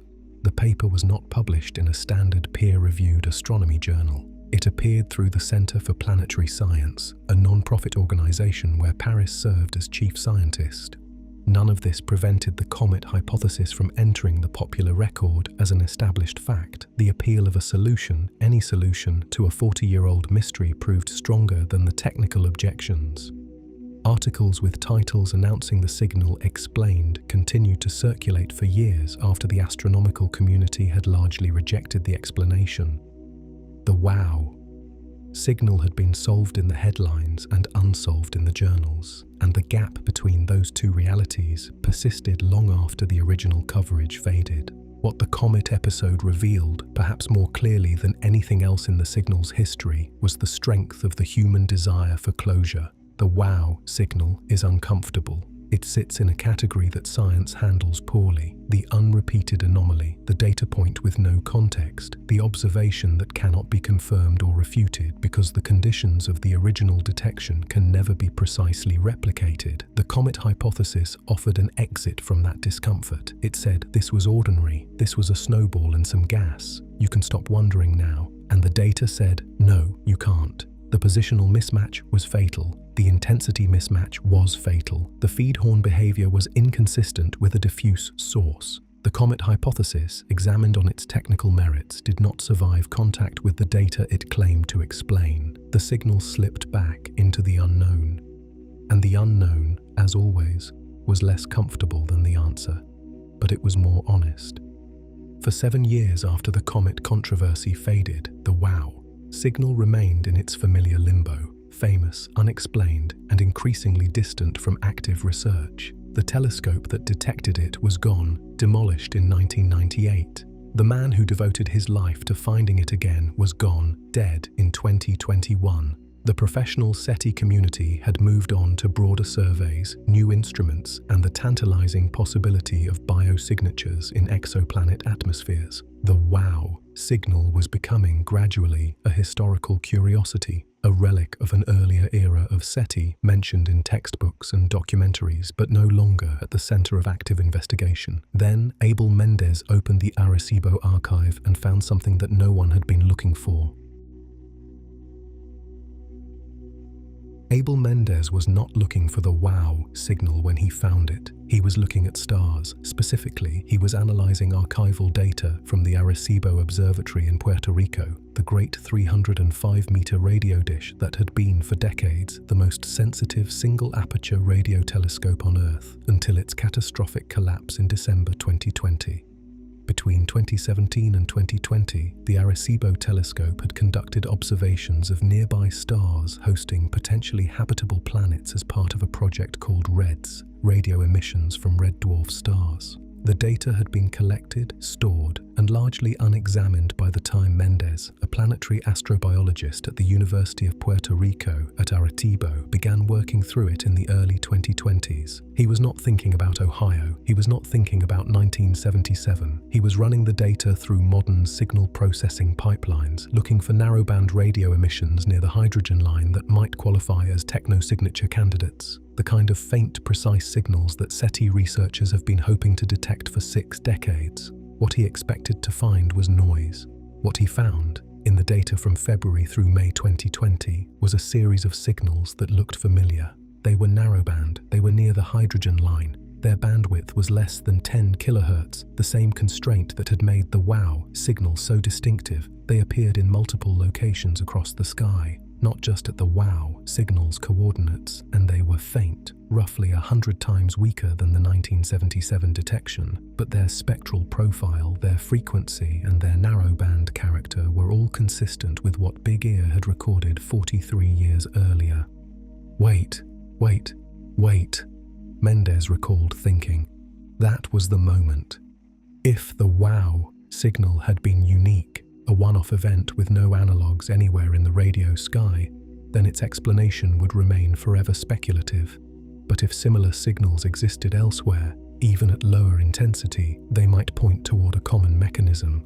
The signals Mendes found in the Arecibo data were not replicas of the WOW signal. They were its quieter cousins, same frequency neighborhood, same narrowband profile, different locations, much lower power, and they corresponded, when Mendes checked, to regions of the sky where cold clouds of neutral hydrogen are known to exist. This was the hinge. Cold hydrogen clouds are among the most common structures in the interstellar medium. They drift between stars, vast and tenuous, radiating faintly at the 21-centimeter line. Under normal conditions, their emission is broad and weak, nothing that would trigger a SETI detection algorithm, nothing that would stand out on a printout. But Mendes and his colleagues, astrophysicist Kevin Ortiz-Ceballos at the Harvard-Smithsonian Center for Astrophysics and Jorge Zuluaga at the University of Antioquia in Colombia, began considering what would happen to a cold hydrogen cloud under abnormal conditions. What if something energized it? The answer, once they worked through the physics, was a maser. A maser is the microwave equivalent of a laser, a process by which atoms, stimulated by an external energy source, emit radiation in a coherent, amplified burst at a specific frequency. Masers occur naturally in space. Astrophysical masers have been observed in water molecules, methanol, silicon monoxide, and several other species, typically in regions of intense energy input, around forming stars, in the envelopes of dying stars, near active galactic nuclei. But a maser in the hydrogen line at 1420 MHz was something different. Hydrogen masers have been built in laboratories on Earth. They are, in fact, used as extraordinarily precise atomic clocks, but few had been observed in interstellar space, and none had been observed at the specific frequency and intensity that the WOW signal required. Mendes's hypothesis was this: a cold hydrogen cloud, sitting quietly in the interstellar medium, is struck by a sudden burst of intense radiation from a transient source behind it, something like a magnetar flare or a soft gamma repeater. Magnetars are neutron stars with magnetic fields 1,000 times stronger than ordinary neutron stars, fields so intense that they can crack the star's own crust, releasing bursts of energy across the electromagnetic spectrum. A magnetar flare, passing through a cold hydrogen cloud, could excite the hydrogen atoms in a way that triggers stimulated emission, the maser effect. For a few seconds or a few minutes, the cloud would blaze at 1420 MHz with an intensity vastly exceeding its normal output. The emission would be narrowband because the maser process amplifies a single transition frequency. It would be brief because the flare that triggered it is brief. And it would be a one-time event because the precise alignment of magnetar, cloud, and observer is vanishingly unlikely to recur. The hypothesis accounted for every observed property of the WOW signal: the narrowband emission, the hydrogen line frequency, the high intensity, the brief duration, the point source profile. Because a maser, even one produced by a large cloud, would appear compact if the stimulated region was small enough. The non-repetition, because the triggering event was transient and the alignment was rare. Even the single feed horn detection could be explained if the maser's duration was shorter than the 3-minute interval between Big Ear's horn passes. There was a deep irony in this. In 1977, when the WOW signal was detected, magnetars had not yet been discovered. The first magnetar would not be identified until 1998. The concept of a soft gamma repeater had barely been formulated. The physical mechanism that Mendes was now proposing as the signal's most plausible natural explanation did not exist in the scientific vocabulary of the people who detected it. They could not have considered it because the universe had not yet revealed that such objects existed. The WOW signal arrived before its own explanation was possible. Mendes went deeper into the archives, not just the Arecibo data, but the original Big Ear records, decades of Ohio SETI observations that had been preserved but not fully analyzed with modern tools. And in the 1977 and 1978 data, his team found 2 additional signals, weaker than the original WOW detection, but similar in character. They designated these WOW2 and WOW3. The original Ohio State team appeared to have noticed them as well. The printouts showed circled annotations in the margins, suggesting the researchers had flagged these signals as interesting but had not published on them. Mendez believes they recognize the signals as cold hydrogen cloud detections and set them aside as natural phenomena unconnected to the SETI search. On August 15, 2025, the 48th anniversary of the original detection, Mendez's team released their second paper revising the WOW signal's properties using modern computational methods. The signal's peak flux density was revised upward to approximately 250 Janskis. Its sky position was more precisely constrained. Its frequency was slightly adjusted. And the team's conclusion, after 2 papers and years of analysis, was stated with characteristic care.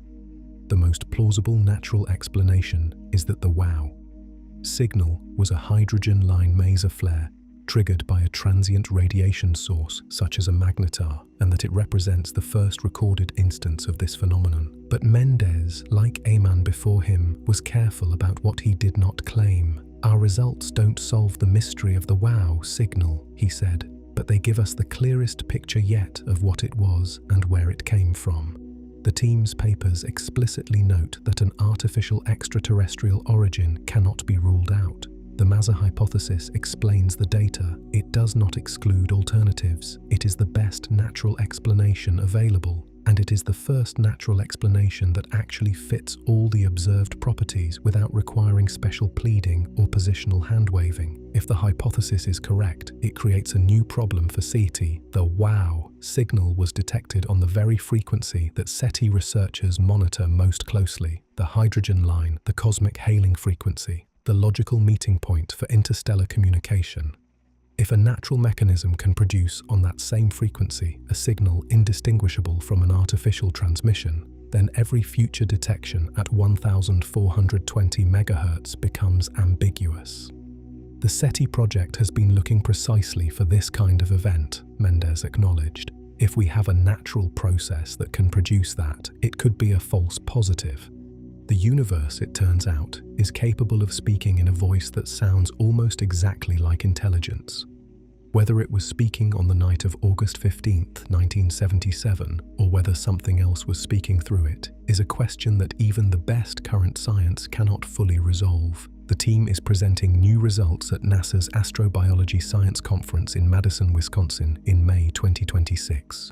The Arecibo archive still holds data that has not been fully analyzed, and the WOW at Home project, a citizen science initiative launched on the 48th anniversary, offering anyone with $500 and a small radio telescope the chance to monitor the sky for similar transient events, is beginning to assemble a global network of amateur observers doing what Big Ear once did alone, listening, waiting, and hoping to catch the universe in the act of doing something it shouldn't be able to do.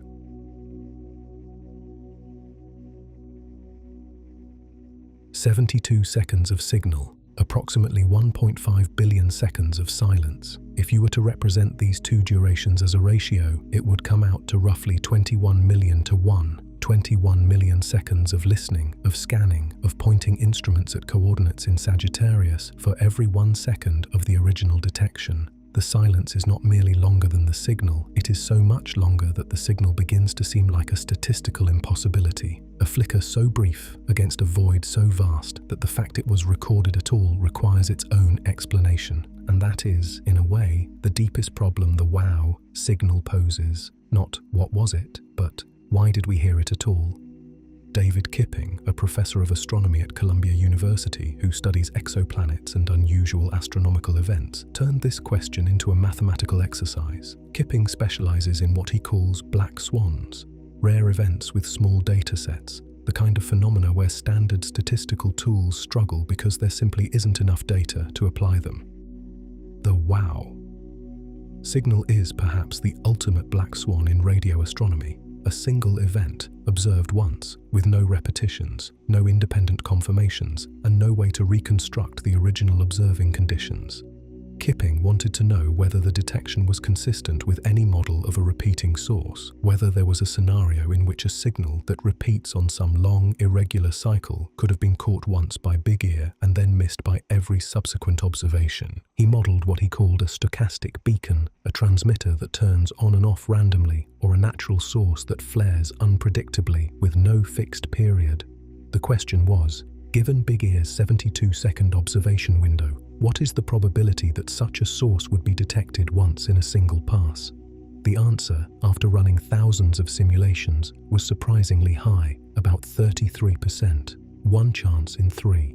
A stochastic beacon, even a rare one, had a reasonable probability of being caught by a drift scan telescope during a single transit. But then Kipping added the other observations, the Meta Array, the VLA, the Mount Pleasant dish in Tasmania, the Allen Telescope Array. Each of these instruments had searched the WOW signal's coordinates with greater sensitivity and longer observation windows than Big Ear, and each had come up empty when Kipping folded in all the null results, every search, every telescope, every hour of observation time that had failed to detect a recurrence. The probability dropped. It dropped from 33% to 1.8%. 1.8, not 0, but close enough to 0 that the stochastic beacon model, while not formally excluded, becomes difficult to sustain. If the WOW signal was a repeating source, natural or artificial, then the accumulated weight of non-detection over 48 years makes it very unlikely that we simply kept missing it. The more parsimonious explanation, statistically, is that the source was genuinely transient. It occurred once, briefly, and has not occurred since. This is where the silence becomes its own kind of evidence. In science, a negative result, a non-detection, is still a result. It constrains the space of possible explanations. 48 years of silence at the WOW signal's coordinates tells us that whatever produced the signal is not continuously active, is not periodically active on any timescale shorter than the longest observation windows used to search for it, and is either gone entirely or operating on a cycle so long that human instruments have not yet captured a second occurrence. Each year that passes without a detection makes the signal more anomalous, not less, because each year adds to the baseline of non-detection against which the original event must be measured. The silence also constrains the extraterrestrial hypothesis, though not in the way most people assume. The common intuition is that a signal from an alien civilization should repeat, that a beacon designed to attract attention would fire continuously, or at least regularly, so that the receivers on the other end have time to notice and respond. But this assumes a model of communication that is, on reflection, somewhat provincial. A civilization transmitting to thousands of star systems would need to divide its energy budget across all of them. A sweeping beam, rotating to illuminate different targets in sequence, would appear to any single receiver as a brief pulse separated by long silences. The length of the silence determined by how many targets the beam covers before returning to the same one. If the transmitter is scanning a large number of stars, the return period could be years, decades, centuries. From the receiver's perspective, the signal would look exactly like a one-time event, except it wouldn't be. This model, sometimes called the lighthouse hypothesis, has never been confirmed for the WOW signal, but it has never been excluded either. It is one of the few scenarios in which a single detection, followed by decades of silence, remains consistent with an artificial origin. The signal spoke once, from our perspective, because the beam moved on.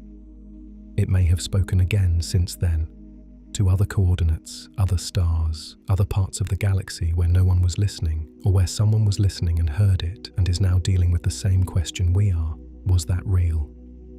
There is another kind of silence worth considering, not the silence at the WOW signal's coordinates, but the broader silence that SETI has encountered everywhere.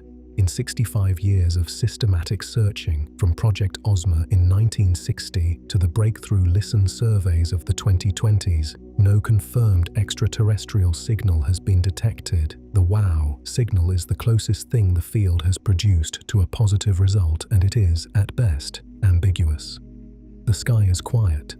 The hydrogen line hums with the natural emission of interstellar gas, and nothing in that hum has ever been confirmed as artificial.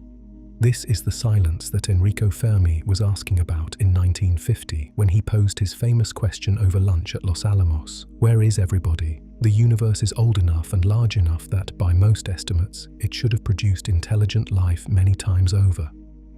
The conditions for life have existed for at least 10 billion years.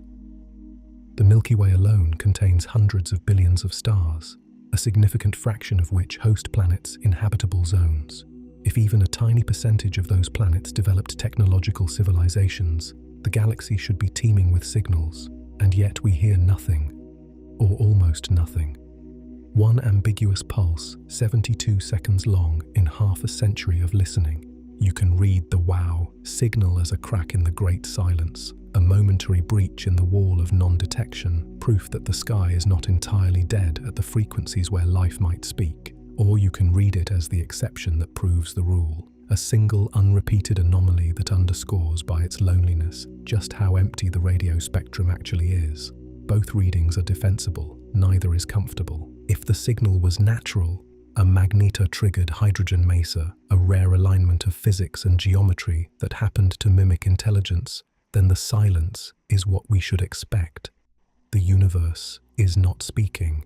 It is running, mechanically, and occasionally its machinery produces a sound that fools a telescope into thinking it heard a voice.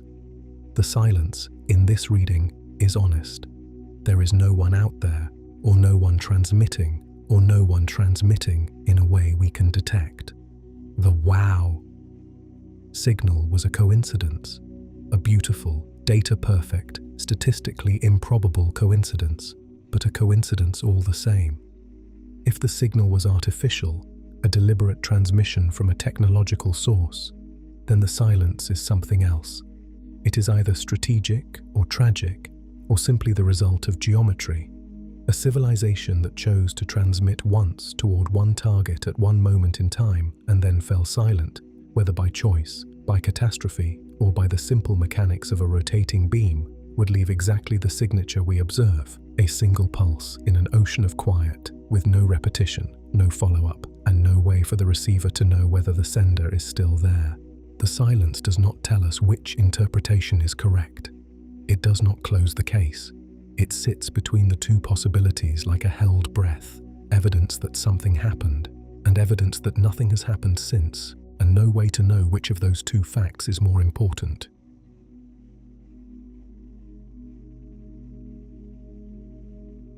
Think about it this way. You are asleep. Your phone rings once, at 3 in the morning, from an unknown number in a country code you don't recognize. It rings long enough to register as a missed call. By the time you wake up and see the notification, the number is no longer in service. You try calling back. Nothing. You search for the country code. It corresponds to a place you've never heard of, in a part of the world you've never thought about. You check your voicemail. No message. Just the record that at some point during the night someone tried to reach you, and by the time you noticed they were gone. Now scale that up. Way up. The caller is not in another country. The caller is, possibly, in another star system, somewhere in the direction of the galactic center, at a distance that light itself needs nearly 2,000 years to cross. The phone is not a phone, but a radio telescope the size of 3 football fields, operated by volunteers scanning the sky on autopilot. The ring lasted 72 seconds. You found it 3 days later on a printout at your kitchen table, and when you tried to call back, with better phones, bigger phones, the most sensitive listening devices your species has ever built, no one answered. For 48 years, no one has answered. The metaphor is imperfect, of course. A phone call implies intent. It implies a caller who chose a number, dialed it, and waited for someone to pick up. We do not know that the wow signal involved intent. The magnetar hypothesis suggests it didn't, that the signal was a natural event, a coincidence of physics and alignment, with no more intent behind it than a lightning strike. But even the magnetar hypothesis doesn't fully dispel the image, because the signal arrived on the one frequency that had been specifically predicted as the channel for deliberate interstellar contact. If it was lightning that happened to strike the one tree in the forest that had a sign nailed to it reading, "Listen here." The question of intent is, in some ways, the question the wow signal will never be able to answer on its own. A single detection, without repetition, without modulation, without any embedded information, cannot distinguish between a natural source that mimics artificiality and an artificial source that chose not to include a return address. The signal's content, if we can call 72 seconds of unmodulated carrier wave content, is a tone, a sustained note at a single frequency. It says, something is radiating here at this intensity right now. It does not say, "We are here." It does not say, "Respond." It does not say anything at all in the communicative sense. It is a fact, not a statement.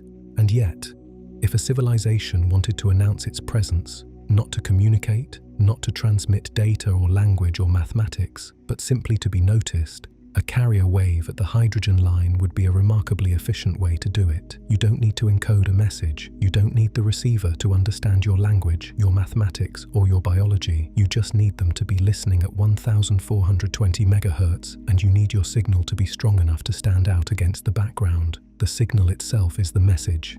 The message is, this frequency does not do this on its own. Something made this happen. Pay attention. Whether that was what occurred on August 15th, 1977, is unknowable. But the structure of the event, the frequency, the intensity, the brevity, the silence that followed, reads, to a certain kind of mind, less like a natural glitch and more like a notification. A ping, a single tap on the glass. The 3-day delay is what gives this reading its particular sting. The signal arrived at 11:16 p.m. Eastern Time. No one was in the room. The telescope recorded it passively, mechanically, the way a seismograph records a tremor when nobody is watching the needle. Ehman found it 72 hours later. If the signal was deliberate, if someone, somewhere, transmitted at the hydrogen line toward a G-type star in the hopes that whoever lived there would be listening, then the intended recipients were 3 days late in noticing. This may not have mattered. If the signal came from 1,800 light-years away, 3 days is nothing. A rounding error in a transit time that spans 2 millennia. The sender, assuming there was a sender, would not have been waiting for an immediate reply. They would have been thinking in timescales that make human history look like a footnote. A civilization that transmits toward a distant star accepts, as a basic condition of the act, that the signal will take centuries or millennia to arrive, that there is no guarantee anyone will be listening when it does, and that any reply will take equally long to return. They are writing a letter that will be delivered after they are dead, to a recipient who may not exist, in a language they can only hope is universal. They are not having a conversation, they are leaving a mark. If that mark was left on the night of August 15th, 1977, and if it was left deliberately, then the sender chose the medium well. The hydrogen line is the one frequency that transcends all local conventions, all technological traditions, all evolutionary paths. It is built into the structure of matter itself. Any species that learns to see in radio wavelengths will find it. And a signal at that frequency, strong enough to stand above the noise, narrowband enough to look artificial, lasting long enough to be recorded by even a primitive drift scan telescope, that is as close to a universal hello as physics allows. The uncomfortable truth is that we will probably never know whether it was a hello, not from this signal, not with this data. 72 seconds is not enough. One detection is not enough. The printout with the red circle and the handwritten wow is the entirety of the evidence, and it has been picked over, reanalyzed, reinterpreted, and debated for nearly half a century without yielding a definitive answer. If the signal was a tap on the glass is thick, and the room on the other side is dark, and the sound has not come again. But the tap was heard. That is the part that persists. Through all the ambiguity, all the failed follow-ups, all the years of silence, the signal was recorded. It exists in the data. A telescope in Ohio, operated by volunteers, scanning the sky for something it had no real reason to expect, caught 72 seconds of something that, to this day, cannot be fully explained. Whatever the source, magnetar or mind, physics or purpose, it left a trace, and we found it. Late, confused, under-equipped, and entirely by accident, but we found it. What we did with that finding, the decades of searching, the backyard dishes and mountaintop observatories and $100 million survey programs, is a story about the receivers, not the sender. And the receivers, it turns out, had built something for exactly this moment. Even though they didn't know it at the time, they had built a plan.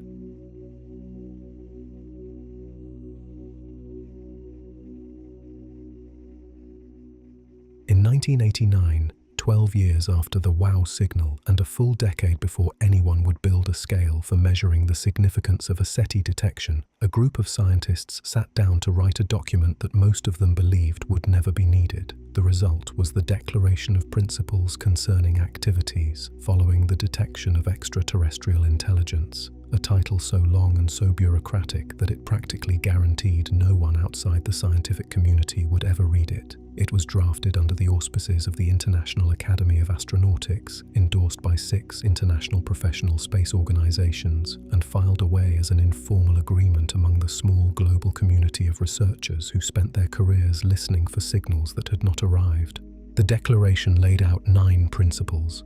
The discoverer of a candidate signal should attempt to verify it independently, using other instruments and other observers. There should be no premature public disclosure before verification. If the signal was confirmed, the discovery should be announced through established scientific channels and made available to the international community. The data should be shared openly. The relevant frequencies should be protected from terrestrial interference. And this was the principle that generated the most debate. No response should be sent until appropriate international consultations had taken place. No response. The idea that humanity might detect a signal from an extraterrestrial civilization and then, before replying, convene an international committee to discuss whether and how to answer.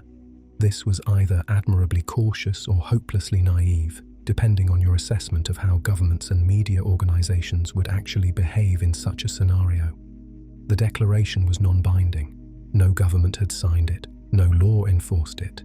It was, at best, a gentleman's agreement among a few hundred scientists, most of whom understood that the probability of needing it within their lifetimes was small. The WOW signal had been detected 8 years before the declaration existed. If the signal had been confirmed in 1977, if a second telescope had picked it up, if the feed horn problem had resolved, if the evidence had crossed the threshold from anomalous into verified, there would have been no protocol, no procedure for announcement, no international framework for deciding what to do. The discovery of extraterrestrial intelligence, had it happened that summer, would have been managed ad hoc by a handful of volunteers at a university observatory in Ohio, communicating through whatever channels they could reach, with no playbook and no precedent. This gap between the detection and the infrastructure for handling it says something about the nature of the SETI enterprise. For most of its history, the search has been conducted with the understanding that a positive result was theoretically possible, but practically unlikely. The protocols were written in the same spirit you write a will. Not because you expect to die tomorrow, but because the responsible thing to do is plan for events you'd rather not think about. The 1989 declaration was a reasonable document, carefully considered, signed by serious people. It was also, in the words of one commentator, a fire escape plan for a building that has never caught fire.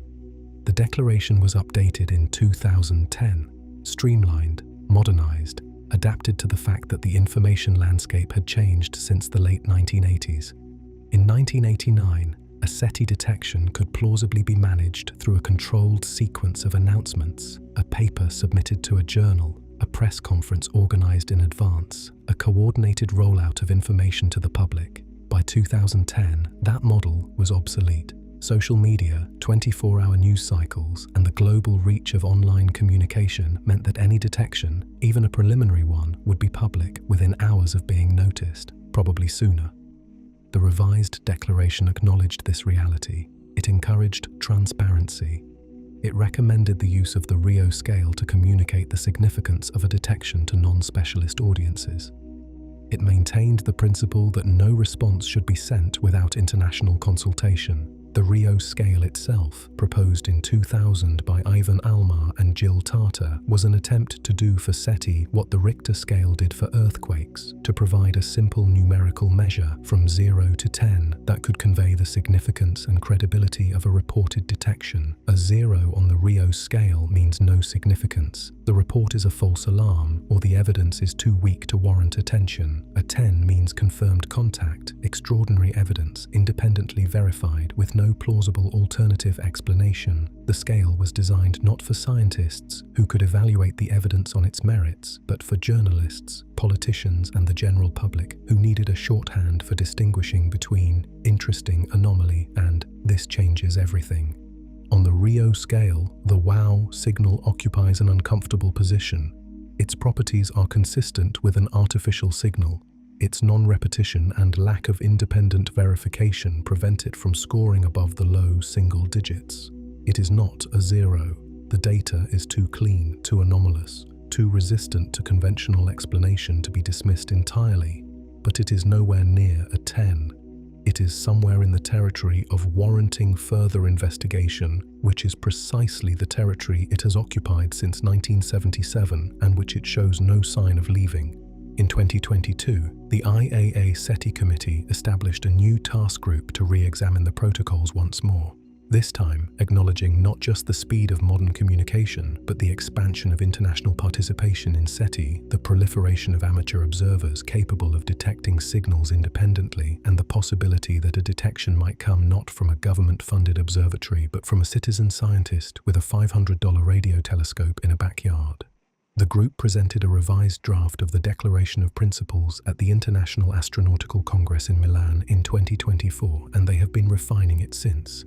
The new protocols emphasize safety for researchers, recognizing that a SETI detection could make the discoverer a target of public attention, media pressure, or worse. They call for a post-detection subcommittee with international representation, including not just scientists, but ethicists, lawyers, social scientists, and communication experts.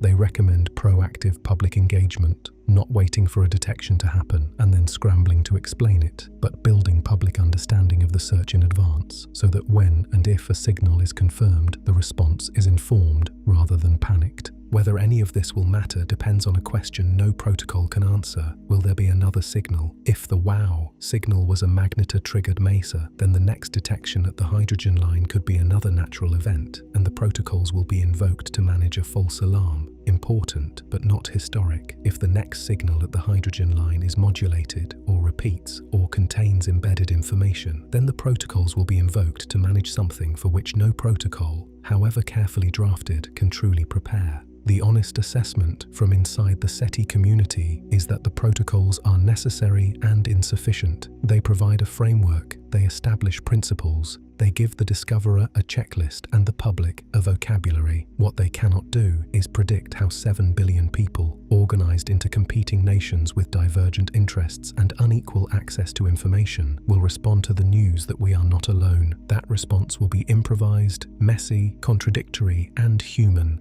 Which is to say, it will look nothing like a protocol. In 1977, the WOW signal arrived, and the world did not notice for 3 days. If a comparable signal arrived tomorrow, at the same frequency, with the same intensity from the same patch of sky, the notification would be global within minutes. The question is not whether we would hear it, the question is what we would do with it. And the answer, 48 years after the only candidate signal we have ever received, is that we are still figuring that out. The universe is 13.8 billion years old. The first generation of stars ignited within a few 100 million years of the Big Bang, and within those stars, the heavier elements, carbon, oxygen, nitrogen, the building blocks of organic chemistry, were forged in nuclear fires and scattered into space when those stars died. By 10 billion years ago, the raw materials for life existed in abundance. Rocky planets were forming around second and third generation stars. Liquid water was possible on surfaces at the right distance from the right kind of sun. The chemistry was there, the time was there. The conditions for life, as far as we can estimate, have existed for roughly 10 billion years in a galaxy that contains somewhere between 100 billion and 400 billion stars. Enrico Fermi did the arithmetic over lunch. It was 1950, Los Alamos, New Mexico. Fermi was eating with 3 colleagues, Edward Teller, Herbert York, and Emil Konopinski. And the conversation had drifted, as it sometimes did among physicists at the weapons laboratory, toward topics that had nothing to do with their work.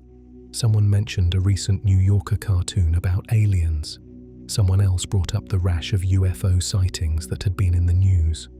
The conversation moved along in the half-serious, half-playful way that characterizes lunchtime talk among very intelligent people. And then Fermi, who was famous for his ability to estimate things quickly and from first principles, stopped the table with a question. Where is everybody? The question was sharper than it sounded. Fermi was not asking whether aliens existed. He was pointing out a contradiction. The galaxy is old. The conditions for life have been present for billions of years. Even with conservative assumptions about the fraction of stars with planets, the fraction of planets with life, and the fraction of life that develops intelligence and technology, the numbers suggest that the Milky Way should have produced many civilizations by now. Thousands, perhaps millions, spread across billions of years of cosmic history. Some of those civilizations, if they followed anything like the trajectory of human technology, would have developed the ability to travel between stars, or at least to send signals across interstellar distances. The galaxy should be noisy, the sky should be full of signals, artifacts, evidence that someone else has been here, has done this, has built and transmitted and explored. And yet the sky, as far as we can measure, is quiet. 65 years of systematic radio searches, spanning thousands of stars and hundreds of galaxies, have produced no confirmed detection, no repeating signal, no modulated transmission, no unambiguous artifact of technology that isn't ours. The Great Silence, the term astronomers use for this puzzling absence, is one of the most well-documented observations in the history of science. We looked carefully and for a long time, and we didn't find what the numbers said should be there. The wow signal sits at the edge of this silence like a mark on a blank page, not a sentence, not a paragraph, a mark, an unexplained point on a radio survey printout, 72 seconds long, matching the predicted frequency for interstellar contact, and then nothing. It is the closest thing the Great Silence has produced to a reply. And it is so ambiguous, so irreducibly incomplete, that it functions equally well as evidence that the silence can break, and as evidence that even when it breaks in ways that refuse to give us what we need. Dozens of proposed solutions to Fermi's question have been published since 1950, and the field continues to grow. Civilizations may destroy themselves before achieving interstellar communication. They may exist but choose not to transmit. They may transmit at frequencies or in modes we haven't learned to detect. They may be so far away that their signals haven't reached us yet. They may have visited long ago and left no trace we can find. They may be everywhere, in forms so different from our own that we don't recognize them as life. Each of these hypotheses is internally consistent. None of them can be tested with current data because the data consists almost entirely of non-detections, and this is where the wow signal becomes paradoxically more interesting the longer it goes unresolved. In a field dominated by null results, the wow signal is the closest thing to a data point that SETI possesses. It is not a null result. Something happened. The telescope recorded a real event with real physical properties that do not match any known terrestrial source and are not easily accounted for by any known natural mechanism prior to the Mendes hypothesis. Even if the Magneta-Mesa explanation turns out to be correct, the signal would still be the first recorded instance of a rare and previously unobserved phenomenon, a new entry in the catalogue of things the universe is capable of doing, discovered because a SETI telescope happened to be listening at the right frequency at the right time. If the Magnetar explanation is wrong, if no natural mechanism fully accounts for the signal, then the wow detection is something harder to assimilate. A single instance of exactly the kind of signal that SETI was designed to find, sitting alone in an otherwise empty dataset, with no confirmation and no repetition, a data point with no trend line, a reply with no conversation. You live on a planet orbiting a middle-aged star in the outer arm of a spiral galaxy that contains, conservatively, 100 billion other stars. The observable universe contains roughly 2 trillion galaxies, each with billions of stars of their own. The number of planets, rocky, icy, gaseous, tidally locked, freely spinning, exceeds any count that human language can render meaningful. And in all of that, across all the frequencies, across all the surveys, across all the years of listening, we have one signal, 72 seconds, ambiguous, unrepeated, circled in red ink by a man who would spend the rest of his life insisting that one signal is not enough. Whether that fact is terrifying or beautiful depends on the night. On some nights, the loneliness of the data is a weight. the sense that we are shouting into a void that returns nothing but our own echo. On other nights, it is something else. The signal existed, whatever it was, natural or artificial, intended or accidental. It crossed the threshold of detection. It registered. It was noticed. And the fact that we noticed it, that we even had the instruments and the patience and the stubbornness to be listening in the first place, says something about us that may matter more than anything the signal itself contained. Fermi asked where everybody was. We don't know. After 65 years, after thousands of hours of observation, after the most sensitive instruments our species has ever built, we don't know. The wow signal is not an answer to Fermi's question. It is a footnote, an asterisk, a tremor in the margins. But it is there, in a dataset full of zeros. It is the one entry that isn't zero, and the distance between zero and not zero in this particular field of inquiry may be the most important distance there is.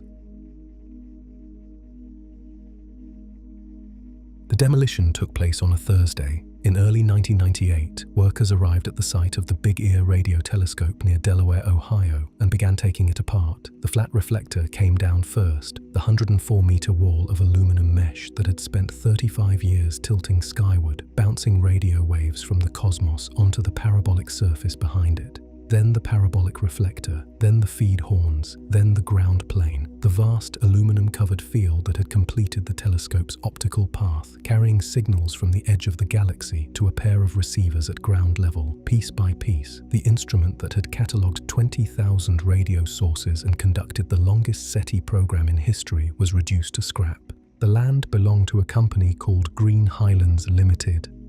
Ohio State University had leased it for decades, but the lease expired on December 31st, 1997, and the property was sold to a developer. The plans called for a 381-lot residential subdivision and a 9-hole expansion of the adjacent Delaware Golf Club. The observatory's supporters, the North American Astrophysical Observatory, local radio astronomers, members of the SETI community, had tried to save it. They failed. The economics were simple. The land was worth more as a golf course than as a radio telescope. 100 small pieces of the metal mesh that had covered Big Ear's reflectors were salvaged before the demolition was complete. The SETI League offered them to donors in exchange for a minimum $100 contribution, with proceeds split between the League and Ohio State's Radio Observatory program. They were, in effect, relics. Fragments of the instrument that had heard something from Sagittarius, sold to people who wanted a physical connection to the detection. A piece of the ear that had listened. Whether the people who bought them kept them in drawers or on shelves or in display cases, they held something that no longer existed in any functional form, a remnant of the only instrument that had ever recorded the wow signal. Today, the site of the Big Ear telescope is a pond. The GPS coordinates 40 degrees, 15 minutes, 4.3 seconds north, 83 degrees, 2 minutes, 54 seconds west, correspond to a body of water in a residential development. Houses surround it. A golf course stretches to the south. The historical marker is on Columbus Pike, half a mile from the actual location, erected in 2000 by the Ohio Bicentennial Commission. It describes the telescope's design, its contributions to radio astronomy, and the wow signal. It does not mention the golf course. There is something in this that resists metaphor, or rather, something that is already a metaphor without any help from a narrator. The instrument that detected the most significant candidate signal in the history of SETI was destroyed to make room for a housing development and a place to practice putting. The telescope that listened to the universe was replaced by a landscape designed for the most terrestrial of pastimes. The coordinates where a machine once pointed at the stars are now occupied by standing water and trimmed grass. You could stand on the spot where Big Ear's feed horns were mounted and hear nothing but wind and distant lawn mowers and the occasional splash of a golf ball landing in a water hazard. The demolition happened 21 years after the wow signal. If the signal had been confirmed, if it had repeated, if a second telescope had detected it, if the evidence had reached the threshold of certainty, the story would have been different. A telescope that had made the most consequential scientific discovery in human history would not have been torn down for real estate. It would have become a monument, a destination, a place of pilgrimage for the scientifically minded and the cosmically curious. but the signal was not confirmed. It remained an anomaly, a curiosity, and the telescope that detected it remained, in institutional terms, a facility whose lease had expired on land that someone else wanted. The irony has a second layer. If the WOW signal returned tomorrow, at the same coordinates, the same frequency, the same intensity, Big Ear would not be there to hear it. The keyhole through which we glimpsed something in 1977 has been bricked over. Other telescopes could observe the coordinates, and do. The Green Bank telescope, the Allen Telescope Array, the network of small dishes being assembled by the WOW at Home project. But Big Ear's particular combination of frequency coverage, beam width, and drift scan method was unique. The telescope was not just an instrument, it was a specific set of eyes, calibrated to a specific way of seeing, and those eyes are closed. The signal, though, has outlasted the machine. It has outlasted the IBM 1130 computer that processed it, the continuous feed printer that recorded it, and the volunteer run program that detected it. It has outlasted Jerry Ehman's caution, and Robert Gray's persistence, and Antonio Paris's premature solution. It has outlasted the observatory, the funding, and the institutional framework that supported the search. The signal exists now as data, as a sequence of characters, 6EQUJ5, preserved in archives and reproduced in thousands of articles and papers and textbooks. The original printout, with the red circle and the handwritten word, is kept at Ohio State. A photograph of it is one of the most widely reproduced images in the history of science, as iconic in its way as the Earthrise photograph or the Hubble Deep Field. What endures, when the instrument is gone and the discoverer is gone and the site is a golf course, is the question, and the question is as alive in 2026 as it was in 1977 because no answer has settled it. The Mendez team is presenting new results at NASA's Astrobiology Science Conference in Madison, Wisconsin in May of this year, working with archival data that includes additional WOW-like signals that have never been fully analyzed. The WOW at Home network is expanding. Amateur observers with small radio telescopes monitoring the hydrogen line around the clock, doing what Big Ear once did alone but on a global scale. The signal that was detected by a single telescope, found by a single volunteer, and chased by a single independent researcher is now the subject of an international, multi-institutional, citizen science-supported investigation that Ehman, in his kitchen in 1977, could not have imagined. The English rock band Muse is releasing an album in June 2026 called The Wow Signal. The band has said the album explores cosmic mystery, existential hope, and the exhilarating possibility of contact with something far greater than ourselves. Nearly 50 years after a volunteer astronomer wrote one word in the margin of a printout, the signal is still generating new work, scientific, artistic, cultural. It has become one of those rare scientific events that crosses the boundary between data and myth, between measurement and meaning, between what the numbers say and what the human imagination does with them. The numbers say, something happened. The imagination asks, what if it was someone? And the golf course, where the telescope used to be, says nothing at all. So what was it? After 48 years, after 50 observations by the man who found it, after the Meta array and the Very Large Array and a 26-meter dish in Tasmania and 100 hours on the Allen Telescope Array, after the Comet hypothesis that wasn't and the magnetar hypothesis that might be, after Ehman's caution and Gray's devotion and Mendez's archived signals, after the telescope was demolished and the site became a pond and the printout became an icon and the word in the margin became a name that people recognize who have never heard of SETI, who couldn't point to Sagittarius in the sky, who would not know a hydrogen line from a clothes line. After all of that, the honest answer is the same answer Ehman gave in 1997, sitting in front of the delta he had been looking at for 20 years. We don't know.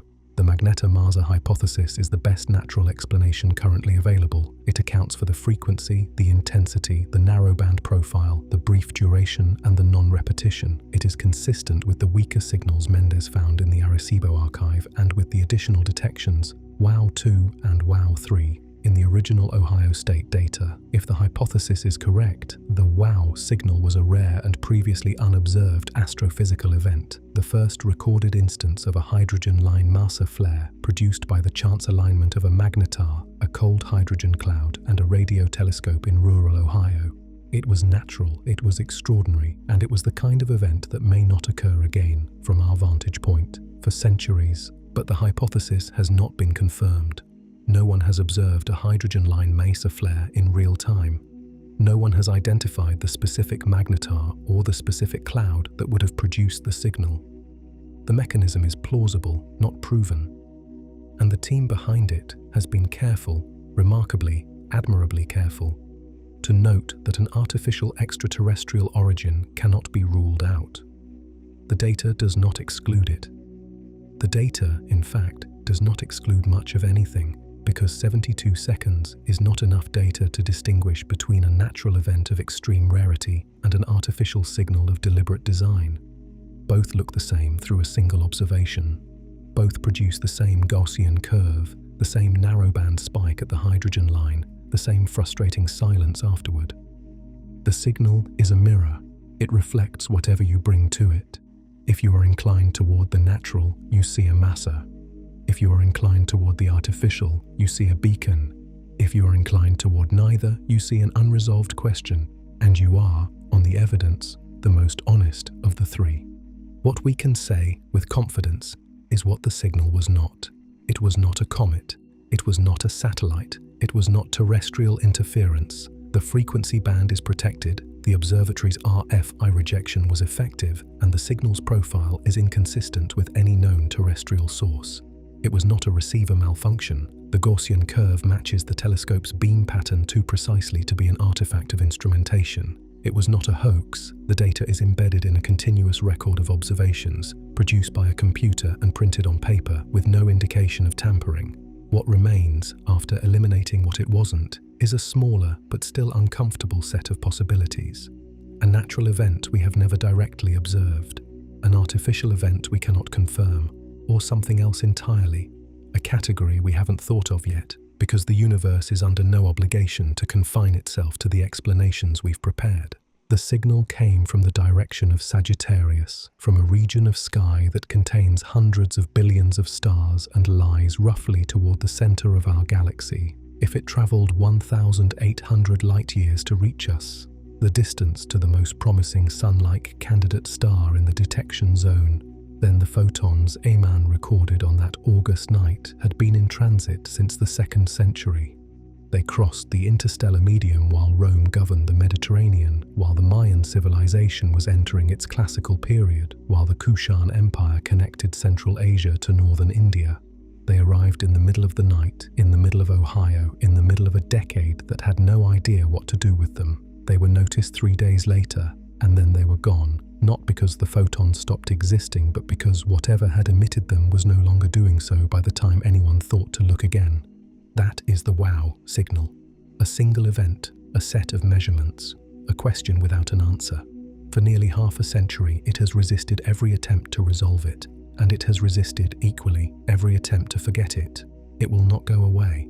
The data is too clean, the properties too anomalous, the frequency too precisely aligned with the one prediction that SETI ever made about what an extraterrestrial signal should look like. It is not proof of anything. It is proof of the possibility of something which is, in a dataset full of nothing, enough to keep the question alive.